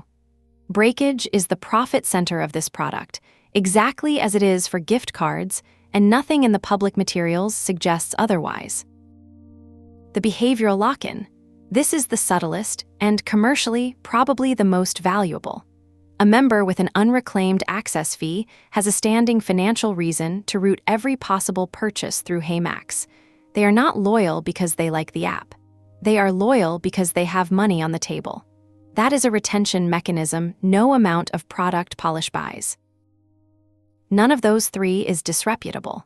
Float, breakage, and lock-in describe most of the loyalty industry, but they should be named because the marketing describes only the 4th engine, the member's benefit. And the member's benefit is real too. Flying now instead of in 3 years at a cost of 2 to 3 cents a mile that may be fully recovered. Is it good value for the member? That depends entirely on the comparison, and here the numbers are less flattering than the framing. Access at 2.3 to 3 cents per mile sits above the FlyAnywhere floor of about 1.8 cents. So a member who draws miles and then redeems them at the floor has paid 3 cents for something worth 1.8. A straightforward loss. The product only makes sense if the drawn miles are transferred into a partner program and redeemed for substantially more than 3 cents of value, which means premium cabin redemptions, which means the member must be a competent redeemer. That is not a hidden trap. It is the same arithmetic as any buy points promotion. But it does mean HeyMax First is a product for sophisticated members, sold with mass market language. Fly now, earn later sounds universal.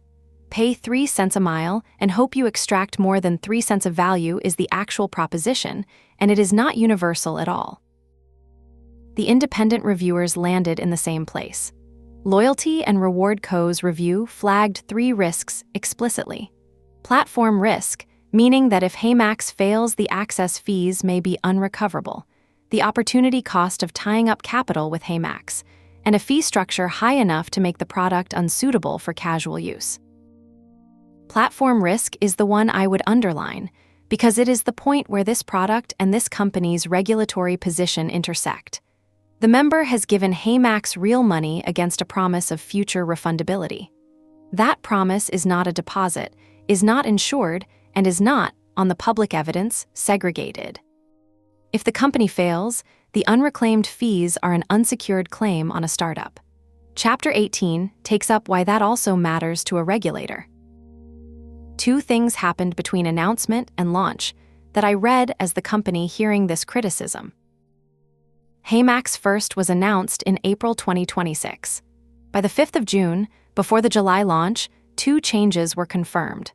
A free tier was added, and reclaim eligibility was extended indefinitely, persisting even if the member does not renew a paid tier or pauses activity.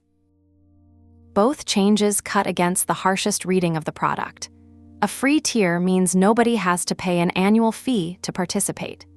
Indefinite reclaim removes the mechanism by which the company could most easily have converted float into breakage, an expiry date on eligibility. Whatever else it is, a company that voluntarily removes its own breakage deadline is not optimizing purely for the worst case.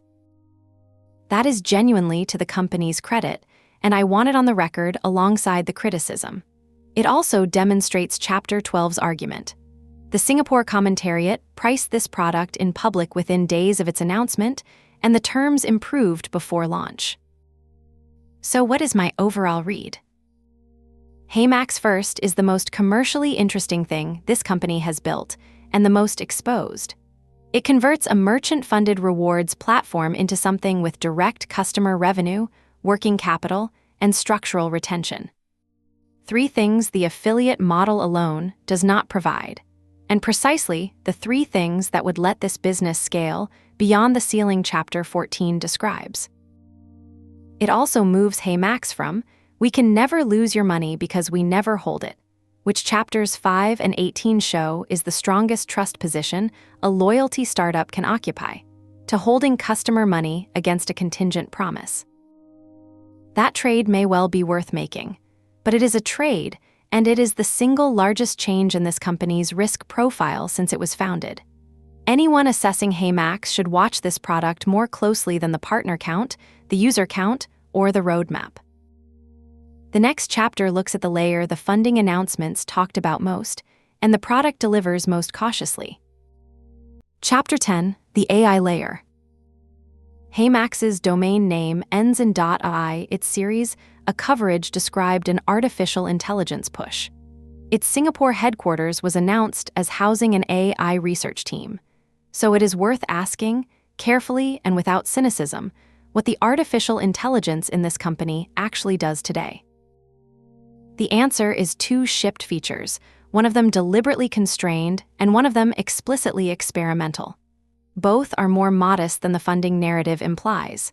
And this is the part that surprised me, both are better for being modest. Max AI is an in-app chat assistant.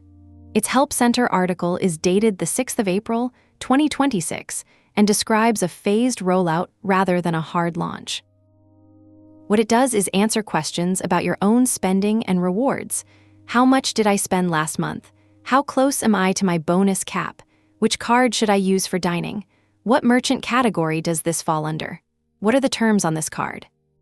It runs on the same reward engine that powers Card Maximizer, which means it knows about bonus categories, spending caps, minimum thresholds, merchant category codes, and promotional periods. And it reads live transaction data from Visa cards enrolled through the Visa Offers platform. Now the constraints, which the company documents openly, and which I think are the most interesting part. It works fully only with linked Visa cards. MasterCard and American Express holders get rule-based advice with no transaction data behind it. It supports Singapore-issued cards only. It is read-only. It cannot change settings, dispute a transaction, submit an application, or redeem anything. It will not predict future spending. And it is rate-limited to 20 messages a minute and 500 a day. Read that list again as a design document rather than a limitations notice. A company that wanted an artificial intelligence story for its investors would ship an assistant that talks about travel in general. Destinations, itineraries, inspiration. Because that DMOS well and carries no operational risk. HeyMax shipped the opposite. An assistant that only answers questions it can ground in the member's own transaction data and the published terms of their own cards, and that is structurally incapable of taking an action on the member's behalf. That is the correct architecture for this problem, and I say so as someone generally skeptical of artificial intelligence features bolted onto consumer finance. The failure mode that would damage HeyMax most is an assistant confidently telling a member to use the wrong card, or worse, doing something irreversible. Read-only, grounded in real data, scoped to one market. That is a company that has thought about what happens when the model is wrong. The cost of that caution is that Max AI is only as good as the card linking beneath it, which returns us to Chapter 8's two-tier user base. For a member with 3 linked Visa cards, Max AI is a genuinely useful analyst over their own money. For a member holding an Amex and a MasterCard who has declined to link anything, it is a chatbot that reads terms and conditions aloud.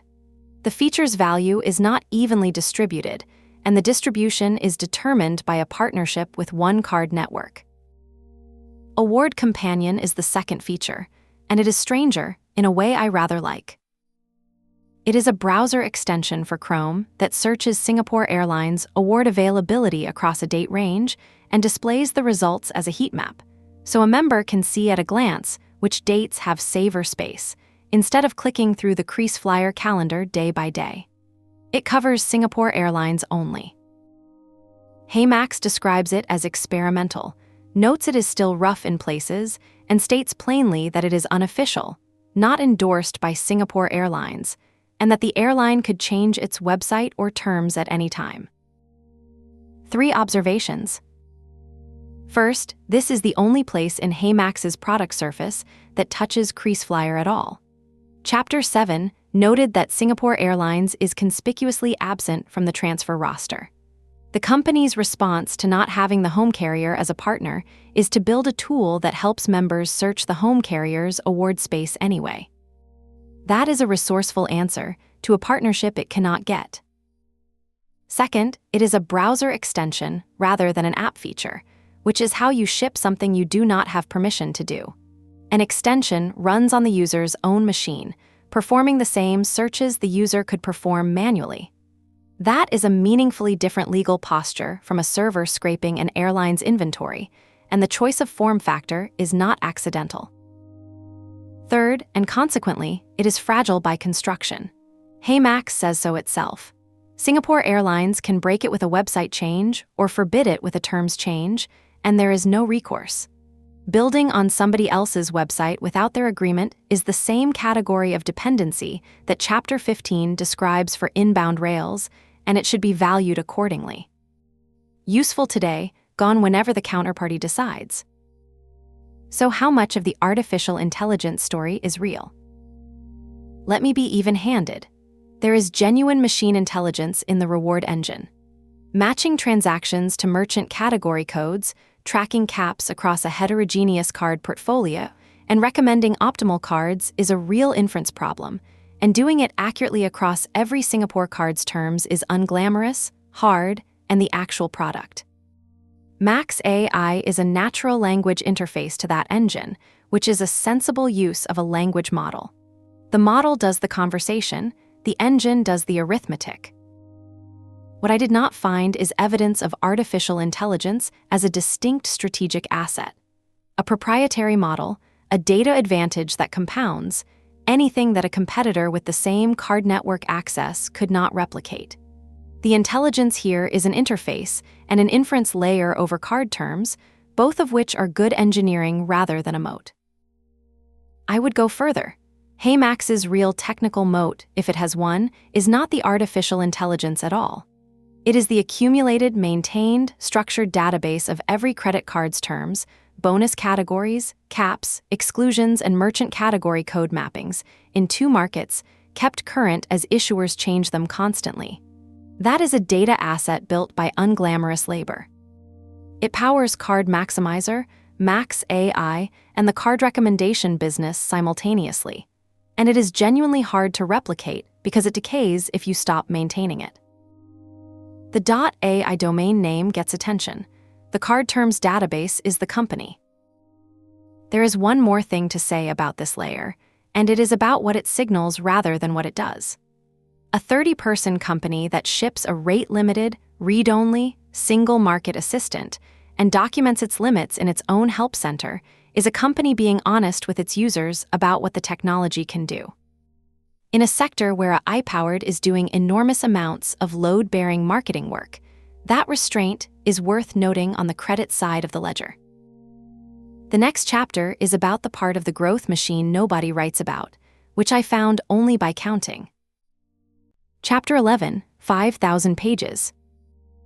This chapter exists because I counted something nobody had asked me to count, and the number came back an order of magnitude larger than I expected.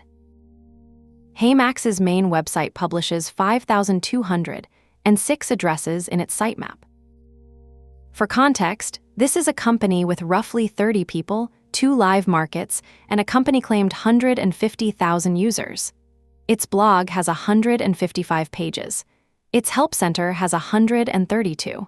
Its newsletter property has 46. Those 3, which are the properties anyone writing about HeyMax would look at, total 333. The main domain has 5,206. Here is what they are. 4,729 merchant pages, 1 per merchant, each at its own address, all unique. The names give away the shape immediately: Golden Village, Lenskart Singapore, Endowus, Olive Young, Mitharesa, and revealingly a long tail of individual physical outlets: Bali Thai at Causeway Point, 8 Korean Barbecue at Shaw Center, Meatsmith Telok Ayer. Rimpapa by Damien De Silva. This is not a list of e-commerce brands. It is a list of places, including specific restaurant branches. 430 programmatic card pages, each titled Best Credit Card for, followed by a merchant name. Best Credit Card for Agoda, for Adidas, for Adobe Creative Cloud, for Accor Hotels.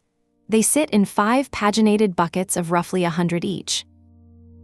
19 destination pages under Travel explore best deals. Tokyo, Seoul, Hong Kong, Taipei, Osaka, Bangkok, Shanghai, London, Melbourne, Bali, Fukuoka, Auckland, Christchurch, Sydney, Ho Chi Minh City, Beijing, Jakarta, Paris, and Los Angeles. 10 credit card application pages, all HSBC and CD, which Chapter 3 identified as a revenue line. Plus a handful of corporate and product pages: about, policy, terms, business affiliate, membership, partners, dine out. Now, what is this machine for? The merchant pages are a landing page grid for commercial intent search. Somebody searching for a brand plus a rewards term, or increasingly, asking an artificial intelligence assistant where to earn miles at a particular shop, lands on a page that says, "Here is that merchant, here is what you earn, here is the link."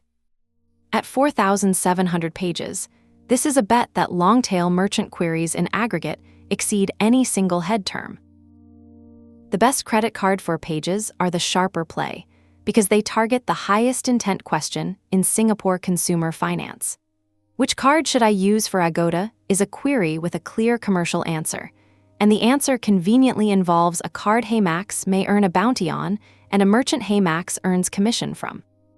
430 of those pages is a systematic harvest of a question the company's own core product exists to answer.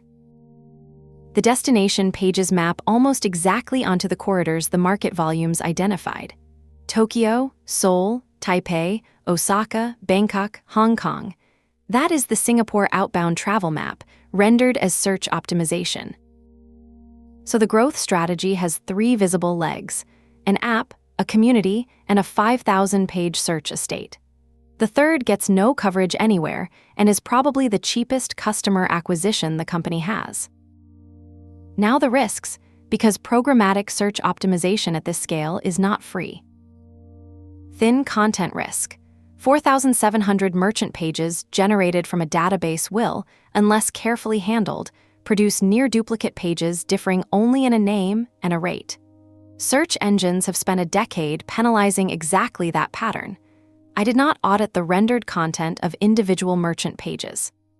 The site is assembled in the browser, which makes bulk auditing awkward. So I cannot say whether these pages carry enough unique content to be safe. I am flagging the risk, not asserting the failure. Client-side rendering. This one I can speak to because it blocked my own research. When I fetched HeyMax's business and affiliate pages, they return no text at all. The content is assembled in the browser. Search crawlers can execute JavaScript, but they do it on a delay and a budget, and for a 5,000-page estate that budget matters. A site that depends on browser-side rendering at this scale is making its crawlability contingent on somebody else's patience. The traffic estimate does not obviously match the estate. The one third-party number I could find, from SimilarWeb in June 2026, puts the main HeyMax domain at about 15,000 monthly visits globally, ranked around 368,000th in the world, with a Singapore figure of only 828 visits that cannot be reconciled with the global one for a Singapore First product. I want to be careful here because it would be easy to turn that into a headline it cannot support. SimilarWeb's free tier is unreliable at small scale. It measures the main domain rather than the blog and help subdomains where much of the content lives, and it cannot see the app, which is the actual product. I use it only as a directional signal, and I would not build an argument on it. But directionally, 15,000 visits a month against 5,200 pages is roughly 3 visits per page per month, which is not what a working programmatic estate looks like. There are 2 honest explanations, and I cannot choose between them from outside. Either the estate is new and still being indexed, in which case this is a bet placed and not yet settled, or it is built and underperforming, in which case a lot of pages are doing very little. A third possibility, which I lean toward slightly, is that the estate exists as much for artificial intelligence answer engines as for classical search. When someone asks an assistant where to earn miles at a given merchant, a structured page per merchant is exactly the substrate that gets cited. That would be a forward-looking bet that current traffic figures would systematically understate. Whichever it is, the strategic point stands. Somebody at HeyMax decided to build a page for every merchant they work with and every card question they could enumerate, and executed it. That is a deliberate, capital-efficient growth channel that costs almost nothing to maintain relative to paid acquisition, and it is invisible in every article written about this company. One methodological note, because it changed my numbers and might change someone else's. I originally fetched these sitemaps with a summarizing tool, which reported 251 blog pages and 173 help pages. Counting the raw file directly returned 155 and 132, matching, exactly, a sweep I had run 2 days earlier for a different volume. The summarizer was wrong by a wide margin in both cases, and had I trusted it, I would have published a false claim that HeyMax's content estate grew by nearly 50% in 48 hours. The lesson generalizes beyond this company. When a number is load-bearing, count it yourself from the primary artifact. A tool that reads a document and tells you what it says is not the same as the document. The next chapter is about the growth channel that is the opposite of this one. Not built, not owned, and not controllable, and probably more important than either. Chapter 12, the Commentariat is the channel. Every change HeyMax makes is analyzed in public by named people, with arithmetic, within about 48 hours. That is the single most underrated fact about this company, and it functions simultaneously as its cheapest distribution and its harshest regulator. Consider the record from this year alone. HeyMax announces a membership product in April. The Mile Lion publishes a guide. The terms change in June. The Mile Lion covers the free tier and the indefinite reclaim. Cash for Miles is retired in May. The Mile Lion enumerates all 17 programs. A core is devalued in June. The Mile Lion writes it up, and so does Satisfy. A 20% Cathay bonus, a 25% Flying Blue bonus, a Buy Miles promotion at 2 cents, another at 1.6, another at 1 1/4. Each one covered with worked examples, usually within days. I have relied on that coverage throughout this book, and I should be explicit about the dependency. A substantial fraction of what is publicly knowable about HeyMax's mechanics is knowable because one publication in particular does the work of reading the terms and doing the sums. That creates a relationship worth thinking about carefully from both sides. From HeyMax's side, this is extraordinary distribution. A 30-person company gets a detailed, credible product explainer published for every launch to precisely the audience most likely to convert at no cost. Chapter 11 described a 5,000-page search estate built to capture commercial intent. This channel captures something the estate cannot. trust. A reader who arrives at a HeyMax landing page is being sold to. A reader who arrives via an independent breakdown has had the offer priced first. From the reader's side, it is an audit function, and it has teeth. The clearest evidence is the HeyMax First timeline in Chapter 9. The product was announced in April 2026 with paid tiers and reclaim conditions. Independent reviewers immediately named the problems: platform risk, capital tied up, fees too high for casual use. By June, before the July launch, HeyMax had added a free tier and made reclaim eligibility indefinite.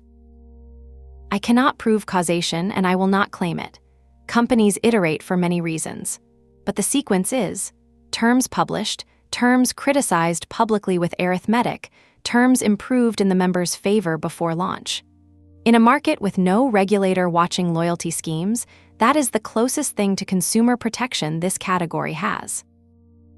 Now the part that should make HeyMax uncomfortable. The same machinery that prices a good offer favorably in 48 hours prices a bad one just as fast. There is no version of this market where a devaluation goes unnoticed, a rate cut is quietly absorbed, or a poorly designed product gets a grace period. When a core moved from 1 to 1 to 3 to 2, it was written up twice within days, framed explicitly as a reminder that max miles can be repriced by their issuer. That is the deal this company has made, probably without ever deciding to make it.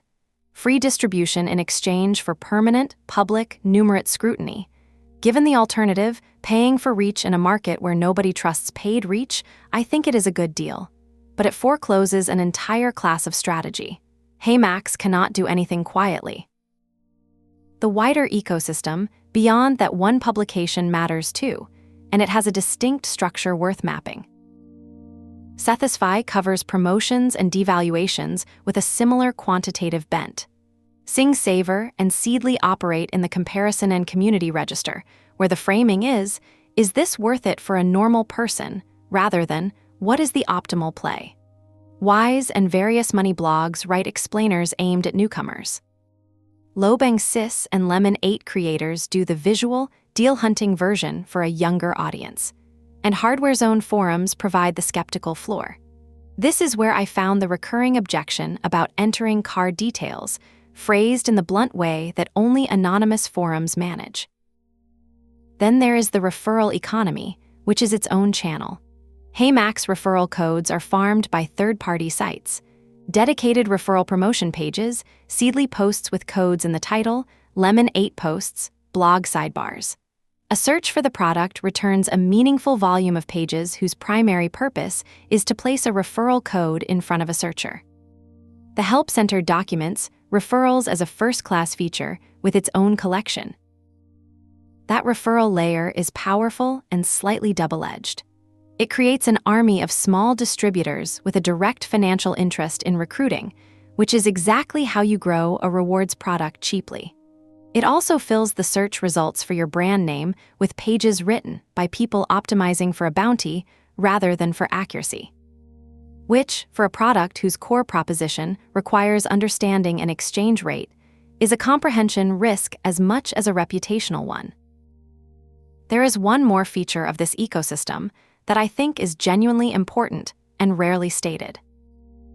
The Singapore Miles Commentariat is unusually numerate, and that is why HeyMax's published floor is a strategic asset rather than a marketing line. Chapter 4 described FlyAnywhere's roughly 1.8 cent rate. What makes that number powerful is not that HeyMax published it. It is that a community exists which immediately converted it into a rule, never transfer below the floor, and now applies that rule to every subsequent announcement. A published floor in a market with no numerate commentariat is just a footnote. In this market, it became the yardstick against which every promotion is judged, including HeyMax's own. When the 1 and a quarter cent buy miles offer was assessed, the entire analysis was floor relative. Buy below the floor, redeem at the floor, bank the difference. HeyMax gets graded against a standard it set itself. That is the deepest version of the point. In this market, transparency is not a virtue signal. It is the operating condition. HeyMax has structured its currency, never expires, one-to-one, published floor, free transfers, in a way that survives being audited by strangers every week, because it has to. Compare that with the market volumes, where I repeatedly found companies whose claims were never checked because nobody local was doing the arithmetic. The Philippines had no equivalent institution. Korea's most sophisticated Miles community, as that volume documented, is about American credit cards and serves the diaspora. Taiwan's was thin. Singapore's is dense, fast, and public. So HeyMax's home advantage is not only interchange and travel demand. It is that it was born in the one market in the region with a functioning independent audit layer for exactly its product. And it built a currency legible enough to pass the audit. The next chapter turns to the single partner that does more for HeyMax's economics than any airline on the roster. Chapter 13, Chocolate Finance. HeyMax's most consequential partner is not an airline. It is a Singapore savings and wealth platform called Chocolate Finance, and the relationship between the two companies is the most economically interesting structure in this book. It has 3 distinct layers, built over 18 months, and each one does something different. Layer 1, the debit card earn. From the 11th of February, 2025, Chocolate Finance Visa debit cardholders earn max miles on essentially everything they buy. 2 max miles per Singapore dollar on the first $1,000 of spending each calendar month, and 0.4 max miles per dollar above that, with up to 5 max miles per dollar on public transport. Look at what that solves for HeyMax. The core weakness of an affiliate rewards platform, described in Chapter 8, is that earning requires a ritual. The member must remember to start at the app. A debit card that earns max miles on everything eliminates the ritual completely for a whole category of everyday spending. Groceries, petrol, the coffee, the things no affiliate network ever monetizes. HeyMax gets its currency into daily circulation without owning a card, without an issuing license, and without interchange economics of its own. Look at what it solves for chocolate. A savings product competing on yield alone is competing on a number everybody can compare. A savings product whose debit card pays 2 miles per dollar has a differentiator that is hard to price and easy to feel. Layer 2, the buy side. This is the layer Chapter 4 built its central argument on. In April 2026, an extended arrangement let chocolate customers acquire max miles at 1.6 cents each. Then, announced on the 8th of August and running from the 1st of September to the 30th of November, came miles for returns. Customers convert their monthly investment returns into max miles at 80 max miles per Singapore dollar. 1.25 cents a mile, reverting to 62.5 miles per dollar or 1.6 cents from the 1st of December. The conditions matter. Only the previous month's returns are eligible, nothing carries over, and there is a minimum average daily balance of 5,000 Singapore dollars, waived for September. The Mile Lions worked example is the one to hold on to. $20,000 in chocolate produces about $33.33 of monthly returns. Converted at 80 miles per dollar, that is 2,666 max miles. Redeemed at the FlyAnywhere floor, that is about $48 of value. The effective yield becomes 2.88% against 2% taken as cash. That is a savings product paying a premium yield denominated in somebody else's loyalty currency. I have not seen that structure anywhere else in this series.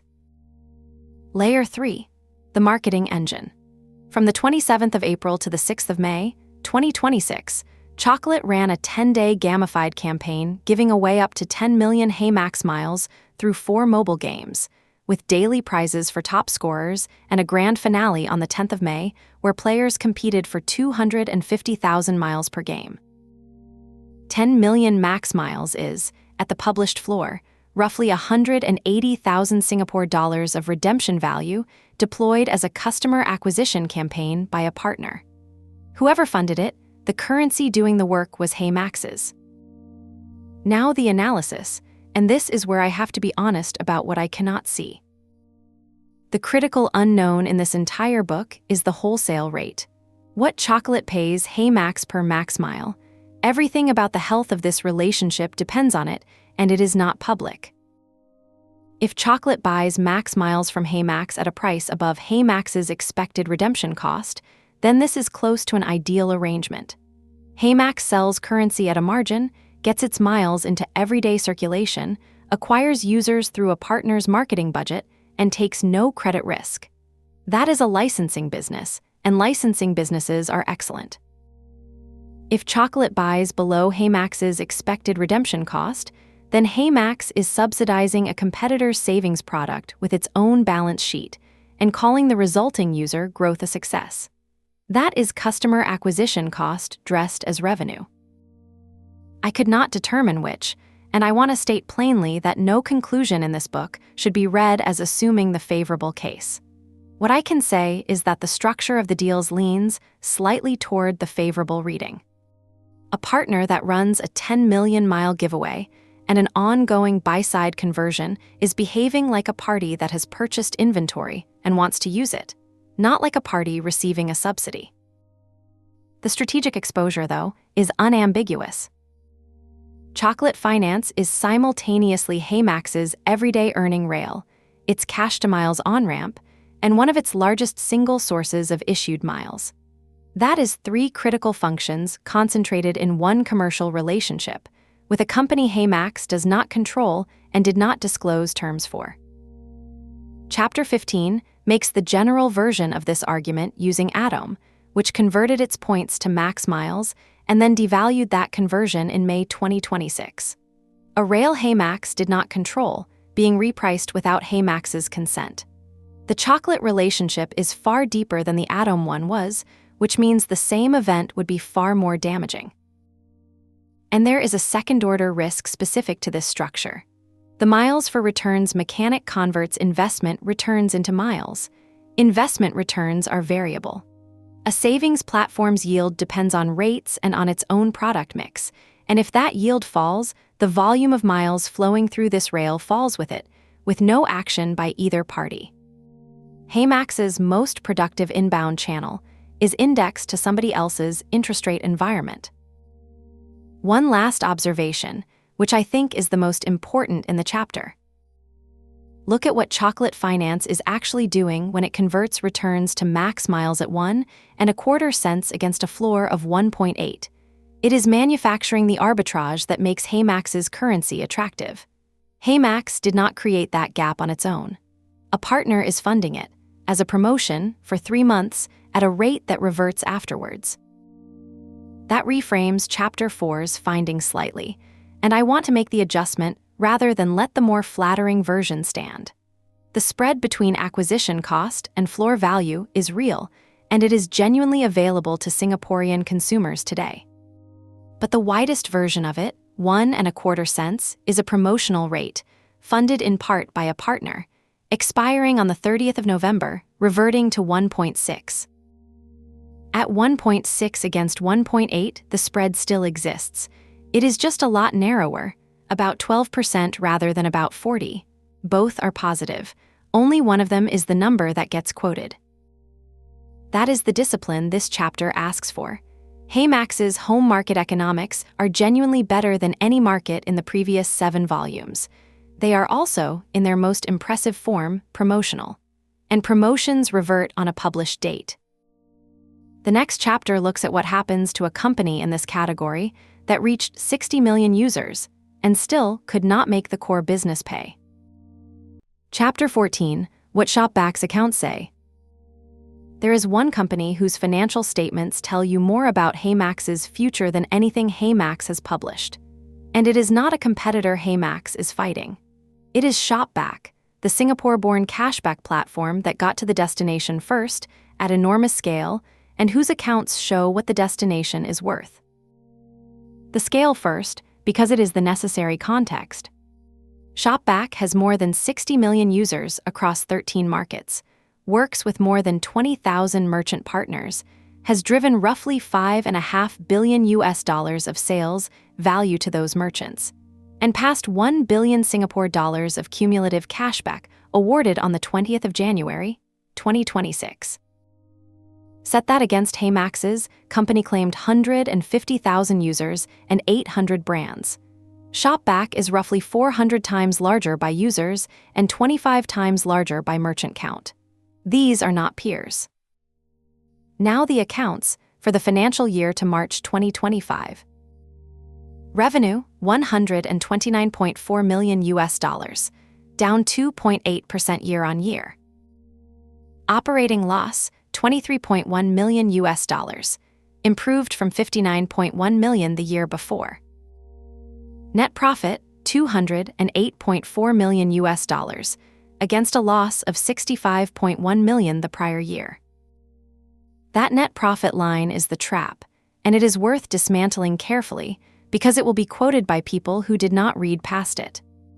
The swing came almost entirely from net finance income of $231.9 million, compared with a $5.7 million cost the year before, driven mainly by fair value adjustments linked to preference shares. That is an accounting revaluation of instruments on the balance sheet. It is not customers buying things. Underneath it, revenue shrank. Operations lost $23 million. Employee costs were cut from $90.2 million to $61.5 million. Marketing rose slightly to $24.9 million. Total equity stands at negative $230.3 million, and the company holds $208.6 million in cash. The plain English summary, which the reporting states directly. After restructuring, layoffs, and exiting buy now, pay later, the underlying cashback and affiliate business remains unprofitable. To be fair to ShopBack, and fairness matters here because the company is executing a real turnaround, the more recent picture is better. In the 12 months to March 2026, it reported more than 30% revenue growth, attributed to higher frequency use cases, and to using artificial intelligence for personalization and cost reduction. And it has described adjusted earnings profitability across 6 consecutive quarters.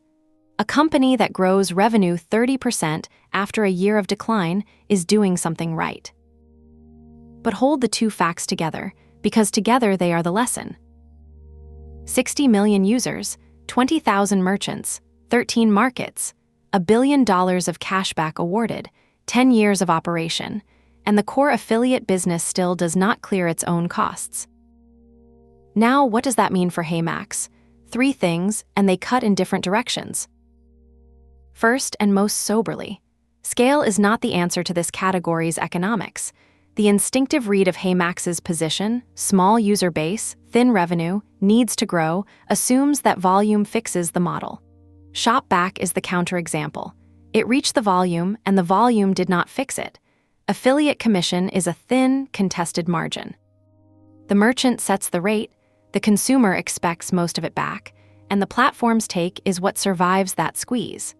Multiplying a small number by 60 million users still produces a business that loses $23 million at the operating line. If HeyMax's plan is to become ShopBack, but with Miles, the accounts say the destination is not obviously worth the trip. Second, and more encouragingly, HeyMax is not running the same play. This is where the Miles versus cash distinction stops being marketing and starts being a balance sheet argument. A cashback platform pays out in cash. Every dollar rebated is a dollar of real cost, immediately, at face value. There is no spread, no breakage worth speaking of, and no float. The economics are exactly as thin as the commission allows.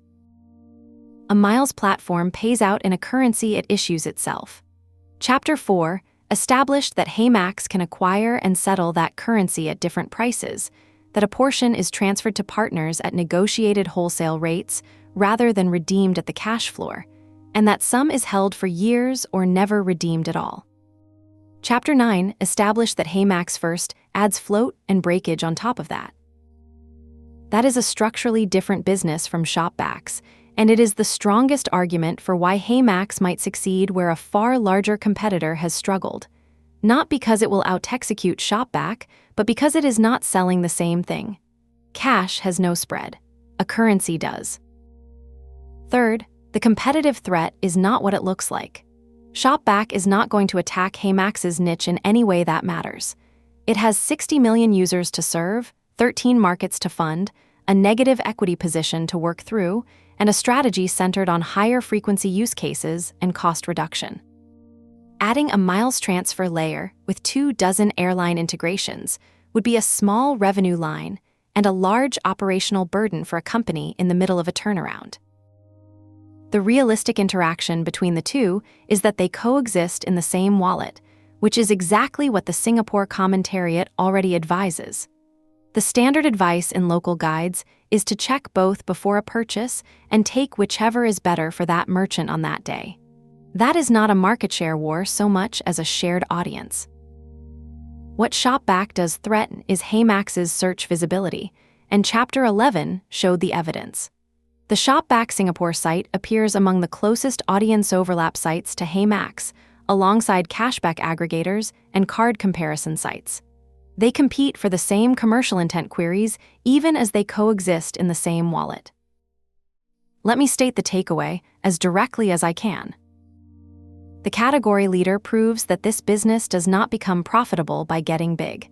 If HeyMax is a business rather than a bonus, it will not be because it reached ShopBack scale. It will be because the currency it issues has properties that cash does not. A spread between issuance cost and redemption value. A float created by deferred redemption. Breakage on miles never claimed, and a membership product that charges the customer directly. Every one of those depends on the currency being genuinely valuable to members and genuinely cheaper to source than to settle. That is the single hinge this entire company turns on, and it is the thing to watch. The next chapter covers the rest of the field, and the lesson of a partner that repriced HeyMax's currency without asking. Chapter 15, Kris plus Atome and the banks. ShopBack is the competitor everyone names. The more instructive parts of the field are the ones nobody frames as competition at all, because they define the boundaries of what HeyMax can be. Kris Plus is the incumbent HeyMax's own users already hold. Singapore Airlines lifestyle app converts bank rewards points from SADI, UOB and DBS, and Capita Star points into KrisBay miles, which convert 1-to-1 into KrisFlyer miles, provided the conversion happens within 21 days. That is, structurally, a subset of what HeyMax does, a bridge from everyday points into an airline currency, but it differs in the two ways that matter. It is single destination. Everything ends at KrisFlyer, and it is owned by the airline, which means it exists to serve the airline's loyalty economics rather than the member's optionality. Chapter 7 noted the awkward corollary. KrisFlyer is not on HeyMax's transfer roster. In the market volumes, HeyMax's central pitch was optionality. Earn anywhere, transfer to any airline, choose the redemption. In its home market, the airline most of its members actually fly is the one destination the platform cannot reach directly. Members who want KrisFlyer miles go through Kris Plus with their bank points, not through HeyMax with their max miles. I do not read that as a failure of business development so much as a structural fact. Singapore Airlines has the strongest loyalty franchise in the region and no need to sell miles wholesale to an aggregator operating on its doorstep. It is the Cathay relationship in reverse. Cathay, competing in a smaller home market, had reason to sign. Singapore Airlines does not. Atome is the cautionary tale, and it is the most important paragraph in this chapter. In April 2025, the buy now, pay later provider Atome enabled conversion of Atome points into max miles. Another inbound rail feeding HeyMax's currency, of exactly the kind Chapter 13 describes chocolate finance providing at greater scale. Then, in May 2026, Atome devalued its transfers to both KrisFlyer and Max Miles. Read what happened there carefully. A third party unilaterally repriced the rate at which value flows into HeyMax's currency. HeyMax did not devalue anything. Its own ratios were untouched. But for a member earning Atome points and converting them, the effective value of the whole chain fell, and HeyMax had no say in it. Every inbound rail belongs to somebody else. Chocolate Finance sets the rate at which returns become max miles. Atome set the rate at which its points did. Banks set the rate at which their points move. HeyMax controls the ratios out of its currency, the 24 partners in Chapter 7, but it does not control the ratios in. That asymmetry is worth holding alongside Chapter 5's reassuring finding. HeyMax protected the 1-to-1 ratio through a 14-month rebuild, which shows admirable governance of the currency it issues. It cannot extend that protection upstream. A member's real experience is the product of both, and only half of it is under HeyMax's control. The banks are the third force, and their posture is the most consequential of all. Singapore's rewards ecosystem is fundamentally bank-issued. The miles-earning credit cards, the bonus categories, the points currencies that Kris Plus converts, that is the substrate on which HeyMax sits. Chapter 1 described the whole proposition as stacking on top of the card. That formulation contains a dependency. If the card underneath pays less, the stack is worth less. There are two ways banks matter here. As partners, they are a revenue line. Chapter 3 identified 10 card application pages, all HSBC and CD. That is a real, live referral business and a concentrated one. 2 issuer relationships carry the whole line.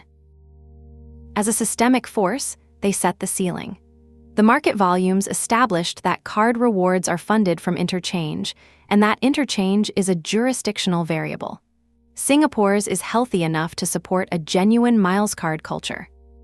If that changed, through regulation, through issuer retrenchment, through the kind of program culling that Korea's fee caps produced at the rate of 600 discontinued products a year, the base layer of the stack would thin, and everything above it would thin with it. I have no evidence of such a change in Singapore, and I am not predicting one. I raise it because it is the risk that would damage HeyMax most while being entirely outside its control or influence, and because the market volumes documented exactly that dynamic playing out elsewhere. Then there is the field HeyMax is not in, and probably should not be. Fave operates in the merchant voucher and offline payment space. The various app-based microearning products that the Korea volume documented at length, Walk to Earn, Survey for Points, lock screen advertising, barely register in Singapore as a category. Grab Rewards sits inside a super app with its own currency. Bank-owned programs each serve their own cardholders. What none of them does is HeyMax's actual trick. Aggregate everyday spending into a single transferable currency that reaches 24 airline and hotel programs with a published cash floor. Kris Plus is single airline. ShopBack is cash. Fave is merchant-specific. The banks are per issuer. That white space is real, and it is the best argument in this book for the company's existence. In 7 market volumes, I kept looking for whether the category was already occupied, and in Singapore it genuinely is not. Not because nobody thought of it, but because it requires simultaneously holding merchant relationships, a card network integration, 24 airline agreements, and a redemption floor, and no incumbent has a reason to assemble all 4. The banks will not, because each wants members inside its own program. The airlines will not, because each wants members inside its own program. ShopBack will not, because cash is its identity and the operational load of airline integrations is disproportionate to the return. Kris Plus cannot, because it is owned by an airline. An aggregator has to be independent of all of them to be useful to any of them. That independence is HeyMax's position, and it is genuinely defensible. The vulnerability is the mirror image of the same fact. An intermediary that is independent of everyone is also indispensable to no one. Chapter 20 of the Korea volume ended on that formulation, that a loyalty platform lives or dies on whether the parties it sits between have a reason to let it in. In Singapore, enough of them do. Visa signed, Cathay signed, Chocolate signed, HSBC and CD signed, 16 airlines signed. That is the answer to the question the market series kept asking. It is also the thing that has to keep being true every year in every market for this company to work. The next chapter asks how well that is going outside Singapore. Chapter 16, 2 markets and 3 promises. HeyMax operates in 2 markets. It has publicly promised 3 more by the end of this year. It is August. That sentence is the whole chapter, but it deserves unpacking because I have spent 7 volumes examining exactly this gap, and I can bring the findings back here where they belong. What exists? Singapore, where the company was born, where the card-linked rail runs, where the merchant density is real, where chocolate finance supplies an everyday earning card and a buy-side on-ramp, and where the Commentariat provides distribution. And Hong Kong, entered in July 2025 by acquiring the local fintech Kris. Brand retired, team absorbed. Launched with a Cathay partnership, Asia Miles being the most referenced airline program across HeyMax's entire published estate. Buying a team to enter a market is, for a company this size, the right move. It converts an 18-month build into a transaction. Hong Kong now has its own card maximizer rollout documented separately in the Help Center, and the Hong Kong App Store carries the most ratings of any storefront. 20, at 4.05 stars, against Singapore's 11. What is promised? At the Series A in January 2026, HeyMax stated it would expand into Japan, Taiwan, and Australia by the end of 2026. That commitment has been repeated in subsequent announcements, including the July HeyMax First release. What the evidence says about each, drawing on the market volumes, which examined precisely this question from the outside. Japan is the furthest along, and the promise most likely to be kept in some form. JAL Mileage Bank went live as a direct transfer partner on the 2nd of July, 2026. A real, negotiated integration with the flag carrier of the target market, which is the single hardest asset to acquire and the one that usually precedes everything else.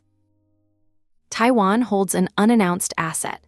EVA Air's Infinity Mileage Lands has been a live one-to-one transfer partner since around April 2025, documented on EVA's own site, never announced by HeyMax. The Taiwan volume called that an option, a premium paid, with nothing paid since toward exercising it. And it concluded the end-of-year promise was not credible, while the Corridor First entry was worth doing. Australia is the one with history. HeyMax launched there in late 2023 in the form the market volumes called a toggle. A phone prefix, a flag asset, affiliate campaigns, 2 airline partners, and then silence. The Australia volume rated a revival first among the remaining markets on an effort-adjusted basis, but strictly conditional on signing velocity. No deal, no entry. So, 1 market with a flag carrier rail live, 1 with a quiet option unexercised, 1 with a failed launch to live down and a conditional path back. Now the constraint that governs all 3, which this volume can see more clearly than the market volumes could.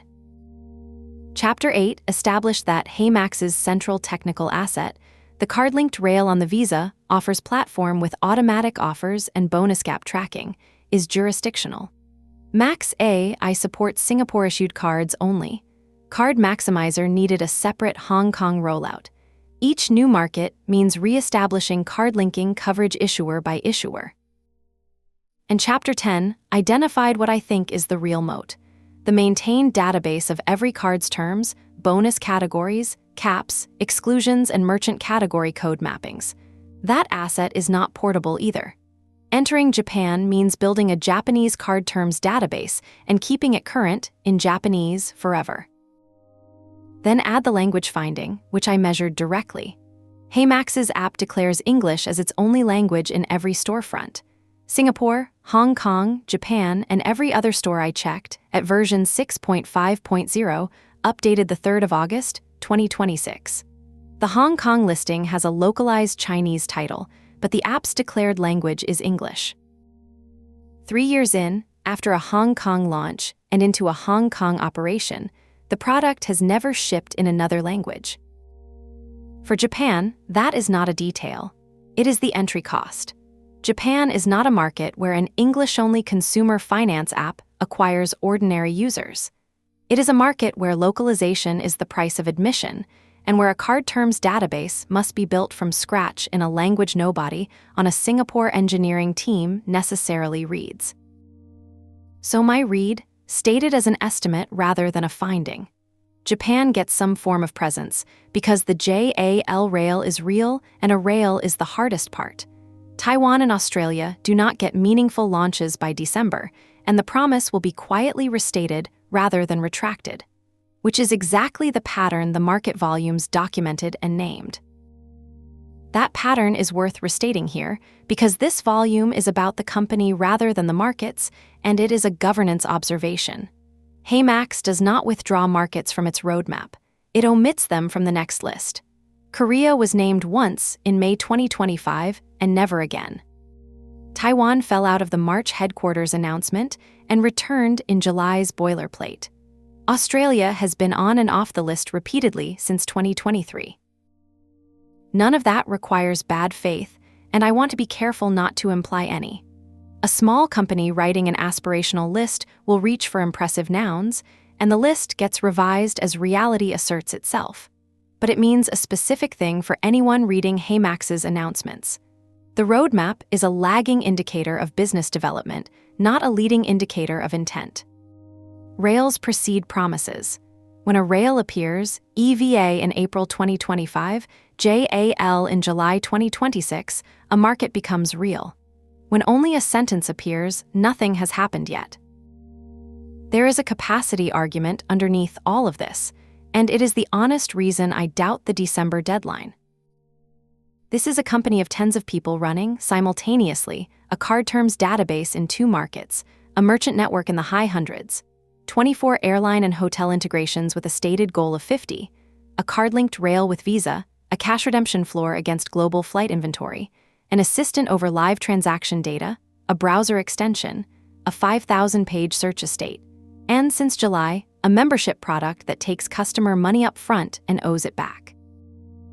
Adding 3 markets to that list, each requiring a new card terms database, new issuer relationships, new merchant agreements, new local payment rails, and, in Japan's case, a first-ever non-English build, is not a marketing exercise. It is 3 more companies. One thing genuinely counts in the other direction, and I will not leave it out. Hong Kong shows HeyMax knows how to buy its way into a market rather than build. If the answer to Japan, Taiwan, or Australia is another Crip-style acquisition rather than an organic launch, the timeline compresses dramatically, and my skepticism is misplaced. The Series A gave them $11 million, and buying a small local team with existing card relationships is exactly what that money is for.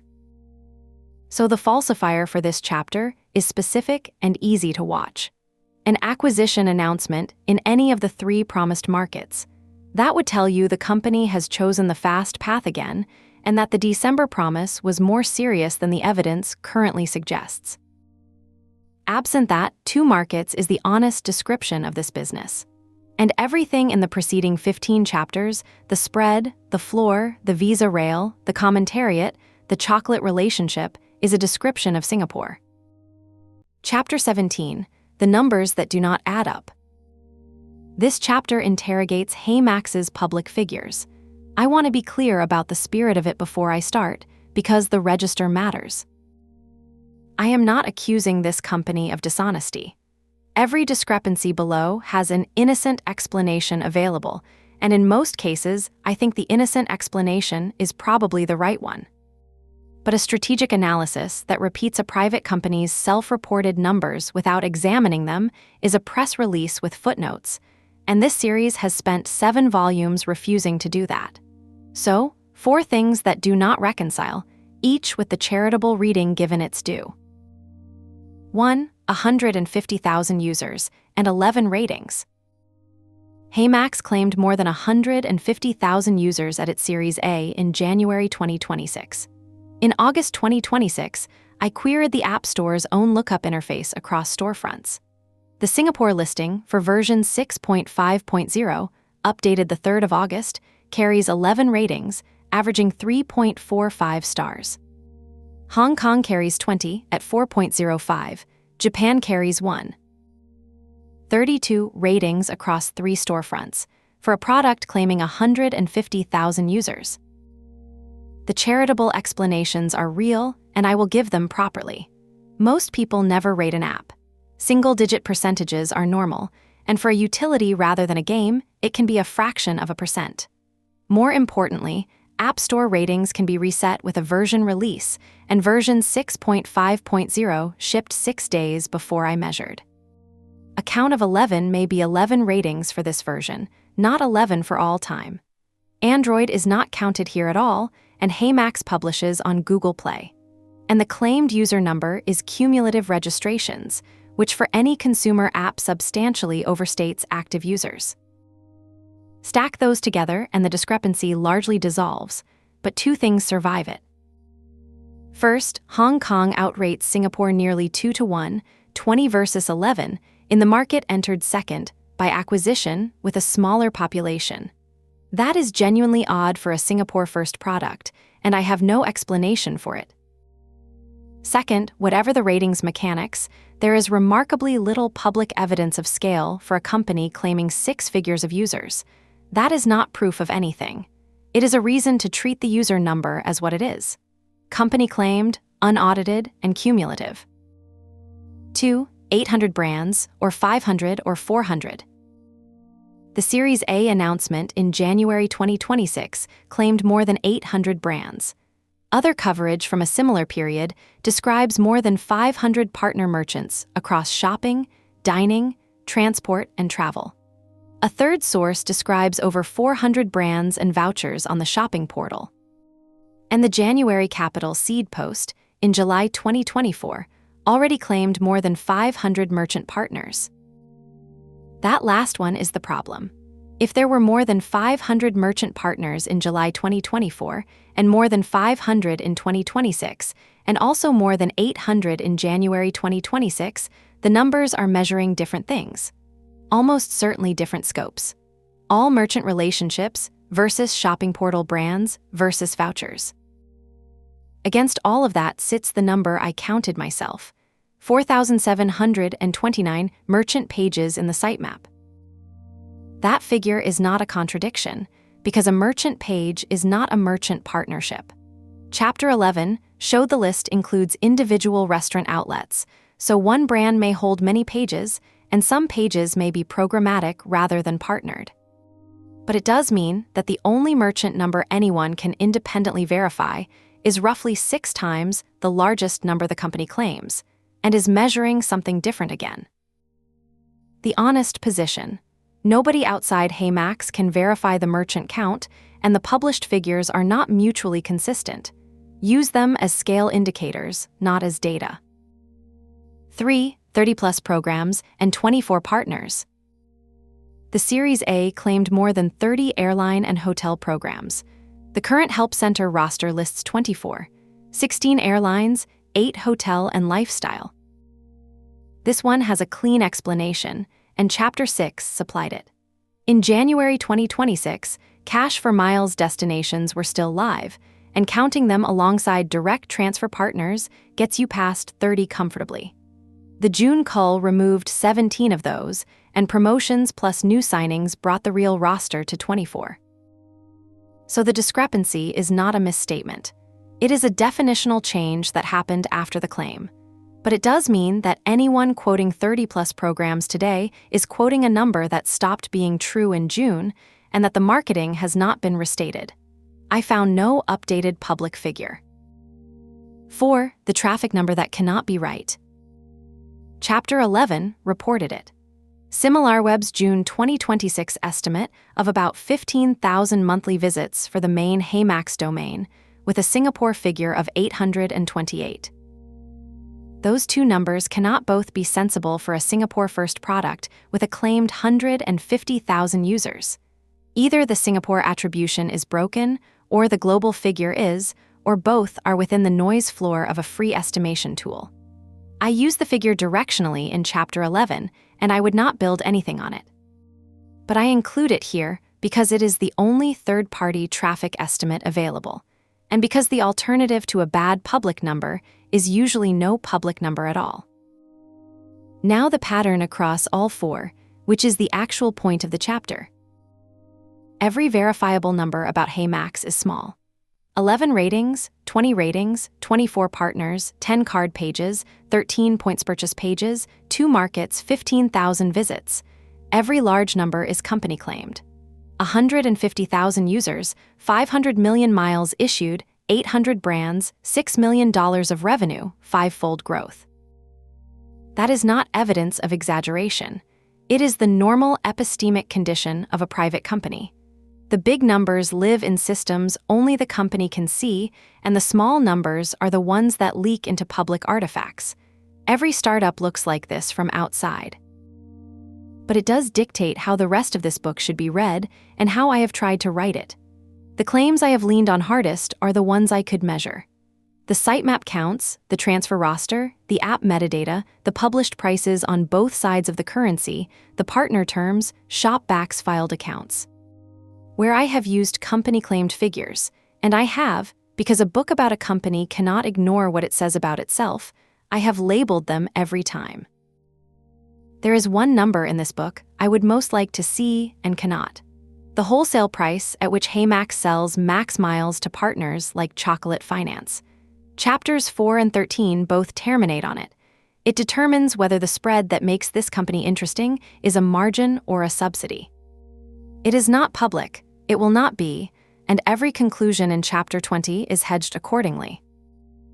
A final word on tone, since this chapter has been the skeptical one. None of what I have described is unusual or improper. Cumulative user counts, generous partner definitions, and marketing figures that lag reality by a quarter are the ordinary furniture of startup communication. What makes them worth a chapter is that HeyMax's own product depends on numerate consumers who check things. Chapter 12 showed a commentariat that prices every announcement within days. A company that asks its members to trust an exchange rate is held to a slightly higher standard on its own arithmetic than one selling shoes. By that standard, the thing I would most want HeyMax to fix is the smallest one. The roster says 24, and the marketing still says 30+. The next chapter turns to the question that all of this scrutiny eventually points at. What happens to the trust position if the one product that takes customer money up front goes wrong? Chapter 18, Trust and the one product that changes the question. For most of its life, HeyMax has occupied the strongest trust position a loyalty startup can hold. It never touched your money. The proposition was clean. Merchants paid commission, HeyMax paid out miles, and at no point did the company hold a customer balance denominated in currency. Even the redemption floor operates as HeyMax buying an airfare, not as HeyMax holding your cash. In the market volumes, I described that architecture as the single best card the company held in markets with trust problems. The sentence, "We cannot lose your money because we never hold it," is true, verifiable, and gets stronger under hostile examination rather than weaker.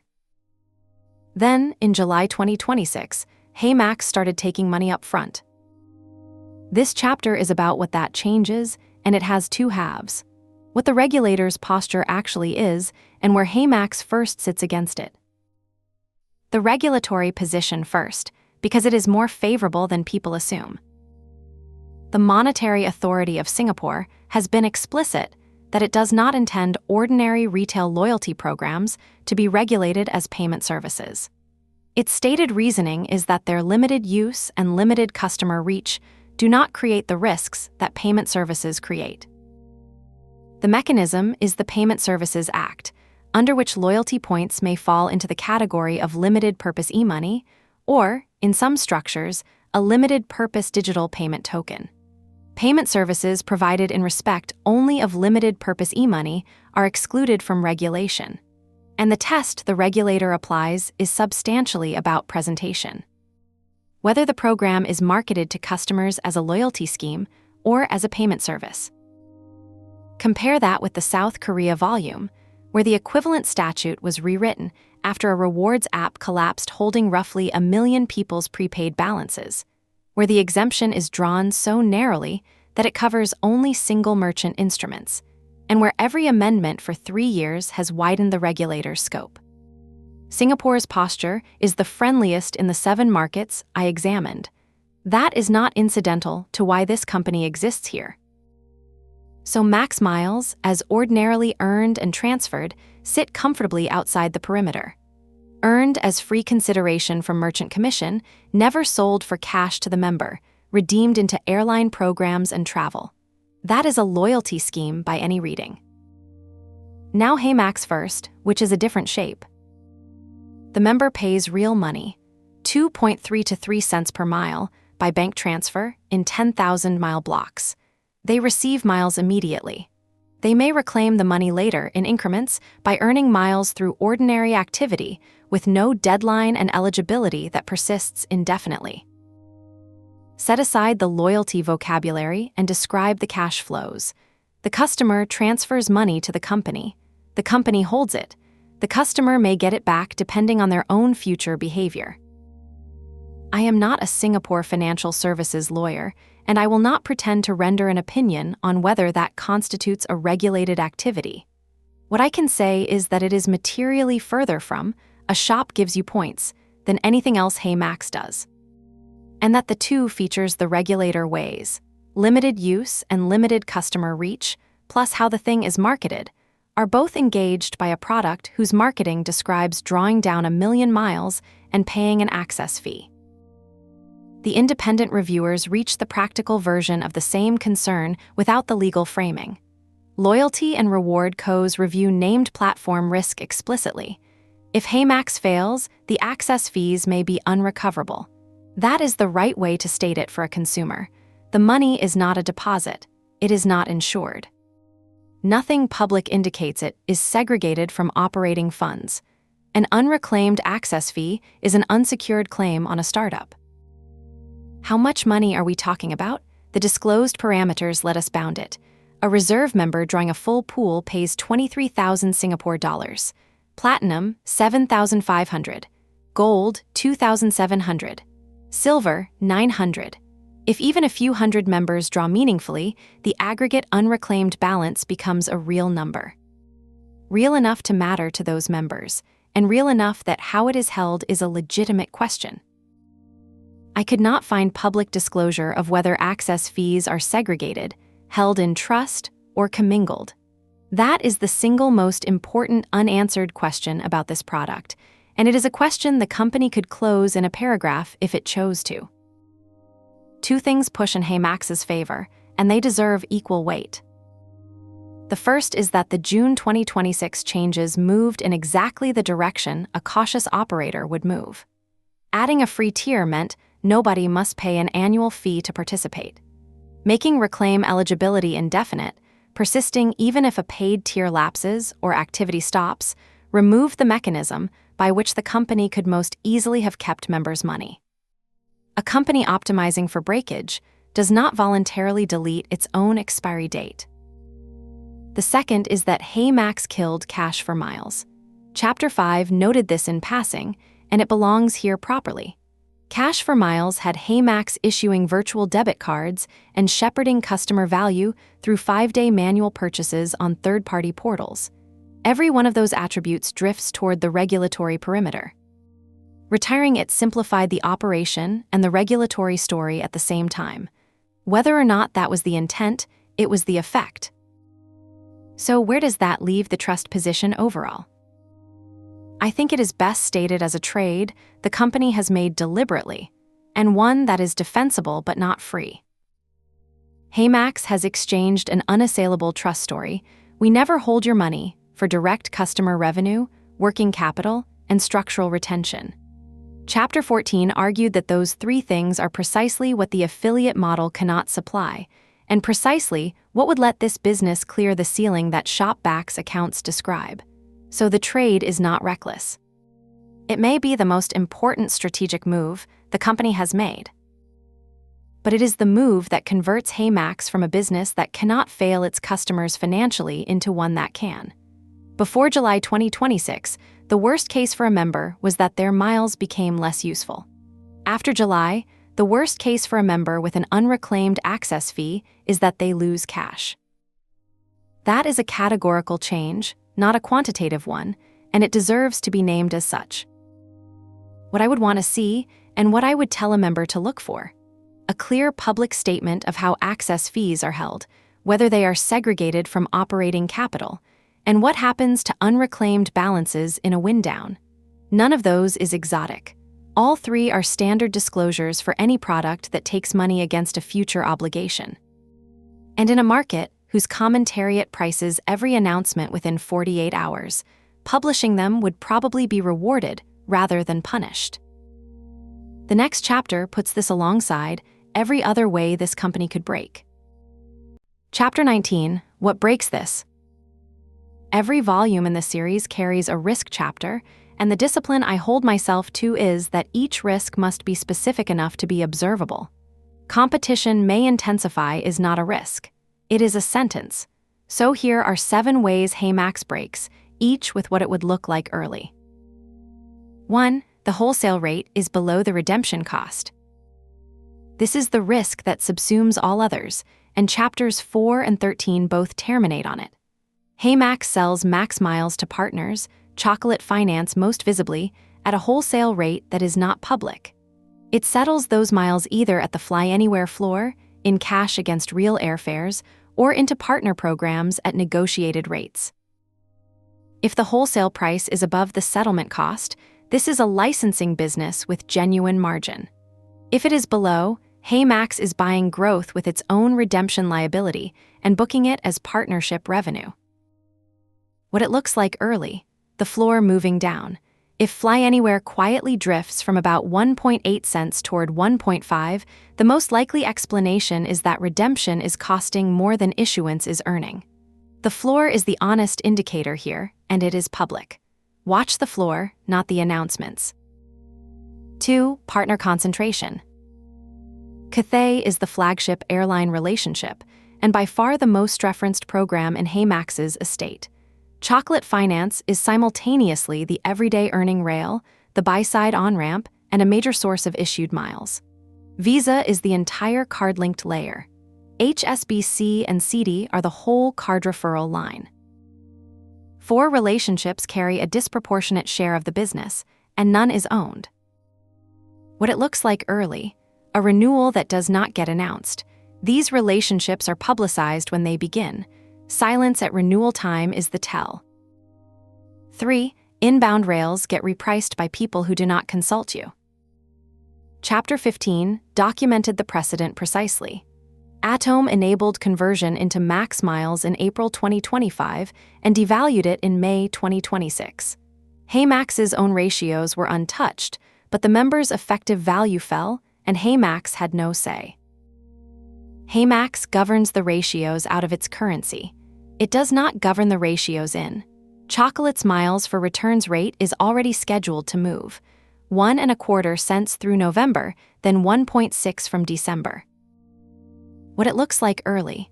It looks like exactly what already happened. Watch for the December reversion being followed by further tightening rather than a new promotion. 4. HeyMax First's unearned fee liability. Chapter 9 described the float, the breakage, and the lock-in. Chapter 18 described the trust exposure. The financial risk is the mirror of the opportunity. Members hold a right to reclaim cash indefinitely with no deadline, and the company holds the cash in the meantime.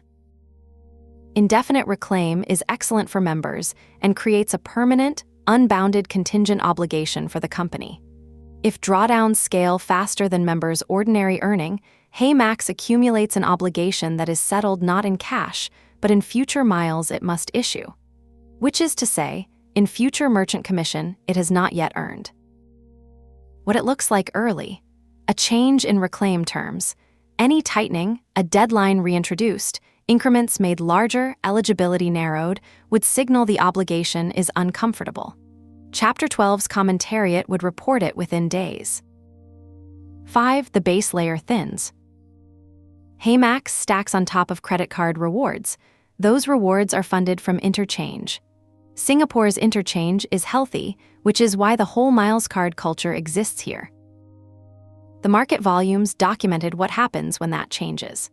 Korea legislated merchant fees down to between 0.4 and 1.45% for 96% of merchants, and issuers responded by discontinuing more than 1,100 card products in 2 years. Australia's caps produced a thinner but functioning market. I have no evidence of a Singapore change, and I am not predicting one. But HeyMax's proposition is additive to card rewards, and if the thing it adds to shrinks, the stack shrinks with it.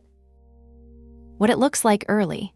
Singapore issuers culling bonus categories or cutting caps. Card Maximizer would be the first product to feel it, because there would be less to maximize. 6. Execution spread across 5 markets. Chapter 16 made this case. 2 markets live, 3 promised by December, roughly 30 people, and a product surface spanning a card terms database, a merchant network, 24 integrations, a Visa rail, a redemption floor, an assistant, a browser extension, a 5,000-page search estate, and a membership product holding customer money. The market volumes named this failure mode precisely, and Australia is the worked example. A market opened as a toggle, prefix, campaigns, no local build, and abandoned within weeks, leaving a community that remembers. What it looks like early. A launch announcement in Japan, Taiwan, or Australia with no accompanying local language build, no local card linking coverage, and no local hire. That is the toggle signature. 7. The category's own ceiling. Chapter 14 is the sobering one. ShopBack reached 60 million users, 13 markets, 20,000 merchants. And its core cashback and affiliate business still does not clear its costs, with revenue down 2.8% to $129.4 million and an operating loss of $23.1 million in the year to March 2025. The affiliate margin is thin because the merchant sets it and the consumer expects most of it back. Scale does not fix that, it multiplies it. HeyMax's answer is that it is not selling cash. That a currency has a spread, a float, breakage, and transfer economics that cash does not. I think that answer is correct, and it is the strongest structural argument in this book. But it is an argument, not yet a demonstrated result, and the company claiming it has $6 million of annualized revenue against a competitor with 129. What it looks like early. The revenue multiple falling. 5-fold growth on a small base is the claim. The question is what the second and third years of that look like as the base grows.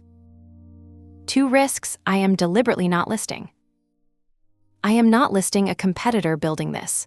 Chapter 15 explained why. The banks each want members in their own program. The airlines each want members in their own program. ShopBack is mid-turnaround and cash is its identity, and Kris Plus is airline-owned. Assembling merchant relationships, a card network integration, 24 airline agreements, and a cash floor simultaneously is a strange thing to want unless it is your only business. Nobody with the resources has the motive. And I am not listing regulation as a likely killer. Chapter 18 showed the Singapore regulator's posture on loyalty schemes is the friendliest in the 7 markets I have examined. The live regulatory question is narrow and specific to HeyMax First, not to the currency. The honest summary of the register. HeyMax's fatal risks are not competitive and not regulatory. They are that the currency it controls is also the liability it issues, and that the relationships carrying the business belong to other people. Both are ordinary risks for an intermediary.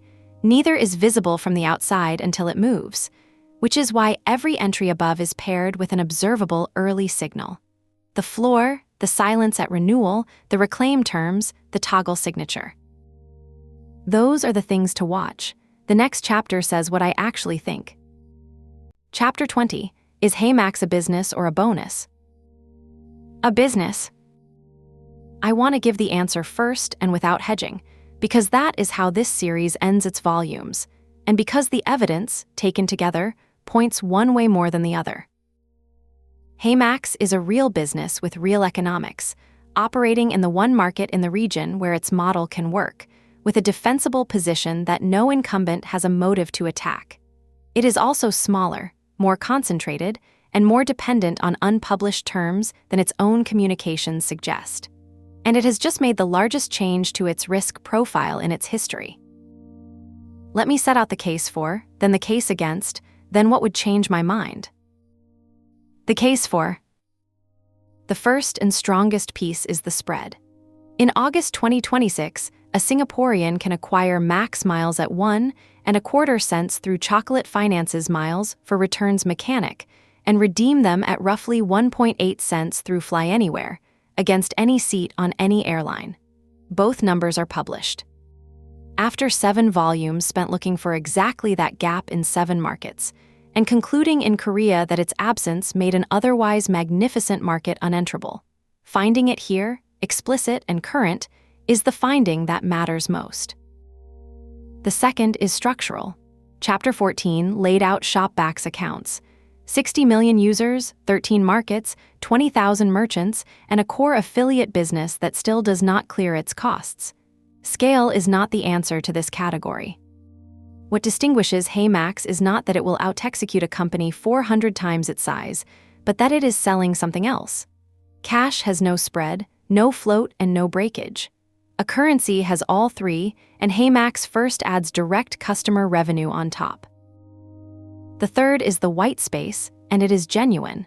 No one else in Singapore aggregates everyday spending into a single transferable currency, reaching 24 airline and hotel programs with a published cash floor. Kris Plus is single airline.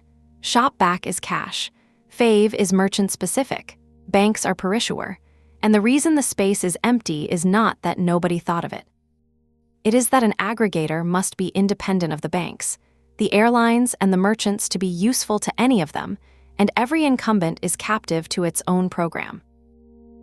The fourth is governance, which surprised me. Through a 14-month teardown and rebuild of its entire redemption architecture, HeyMax did not touch the 1-to-1 ratio. It published a redemption floor, which costs it optionality and buys members certainty. When independent reviewers priced HeyMax First and found it wanting, the terms improved before launch. A free tier and reclaim eligibility made indefinite. A company optimizing purely for breakage does not delete its own expiry date. And the fifth is the quiet one, the card terms database, not the artificial intelligence, which Chapter 10 found to be a sensible interface over a real engine rather than a moat. The maintained, structured record of every card's bonus categories, caps, exclusions, and merchant category code mappings, kept current as issuers change them. That is the asset that powers Card Maximizer, Max AI, and the card recommendation revenue simultaneously, and it decays the moment you stop maintaining it. It is unglamorous and hard to copy, which is what an actual moat looks like. The case against. Every verifiable number about this company is small, and every large number is company claimed.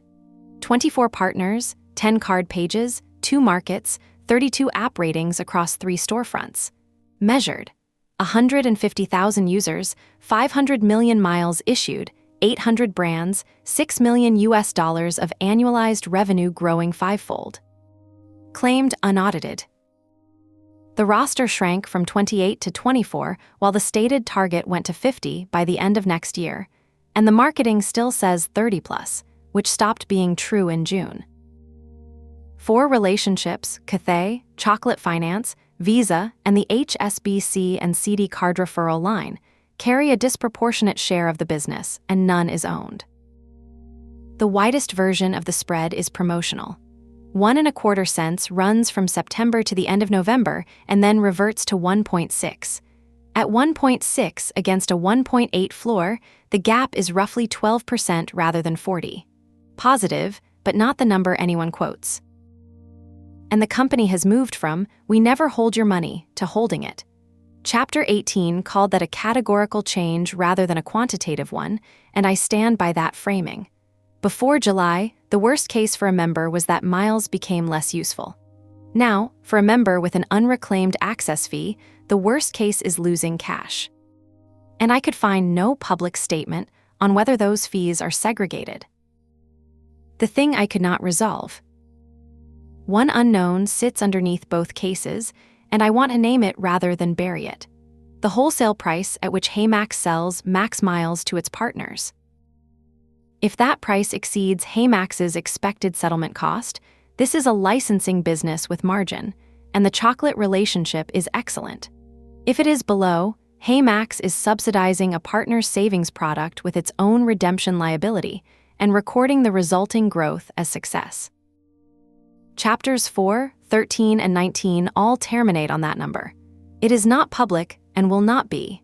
Every conclusion here is hedged accordingly, and anyone assessing this company should treat it as the first question to ask.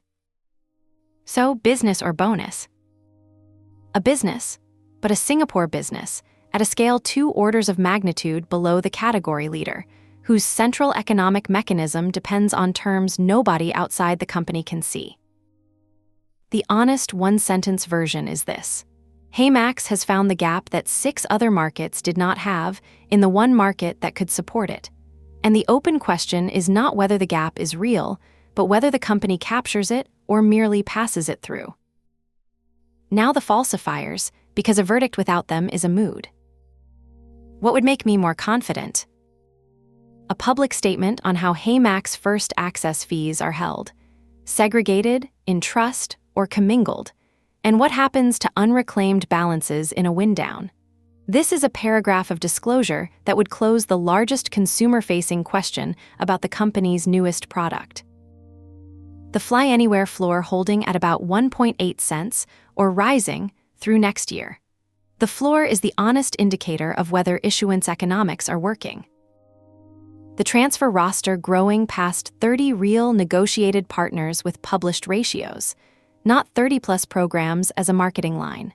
24 counted in the help center today, counted again and higher. An acquisition in Japan, Taiwan, or Australia. Chapter 16 argued the promises are not credible organically. Buying a local team with existing card relationships, as HeyMax did with Kris in Hong Kong, would show it has chosen the fast path deliberately. What would make me materially less confident? The floor drifting down. If FlyAnywhere moves toward 1.5 cents, the most likely explanation is that redemption costs more than issuance earns. And that is the thesis breaking at its foundation. Reclaim terms tightening on HeyMax First. A reintroduced deadline, larger increments, or narrowed eligibility would say the contingent obligation has become uncomfortable, and it would reverse the single most member-favorable decision the company has made. A market launched with a phone prefix and campaigns, but no local language build, no local card linking coverage, and no local hire. That is the toggle signature the Australia volume documented, and it would tell you the December promise was kept in form rather than substance. A closing thought, since this is the 8th and last of these. The 7 market volumes asked, over and over, whether somebody on the other side of the table needed HeyMax. In Korea, the answer was nobody, and that ended the argument. This volume asks the same question about the company's home market, and the answer is different. Visa signed, Cathay signed, Chocolate signed, HSBC and CD signed. 16 airlines signed. 8 hotel groups signed. That is what a working intermediary looks like. Not indispensable to any single counterparty, an aggregator never is, but useful enough to enough of them. In one market where the interchange is healthy, the travel demand is real, the regulator is permissive, and the audience does the arithmetic in public. Whether that is a company or a very good Singapore product is the thing the next 2 years decide. The spread is real. The question is whether it survives scale.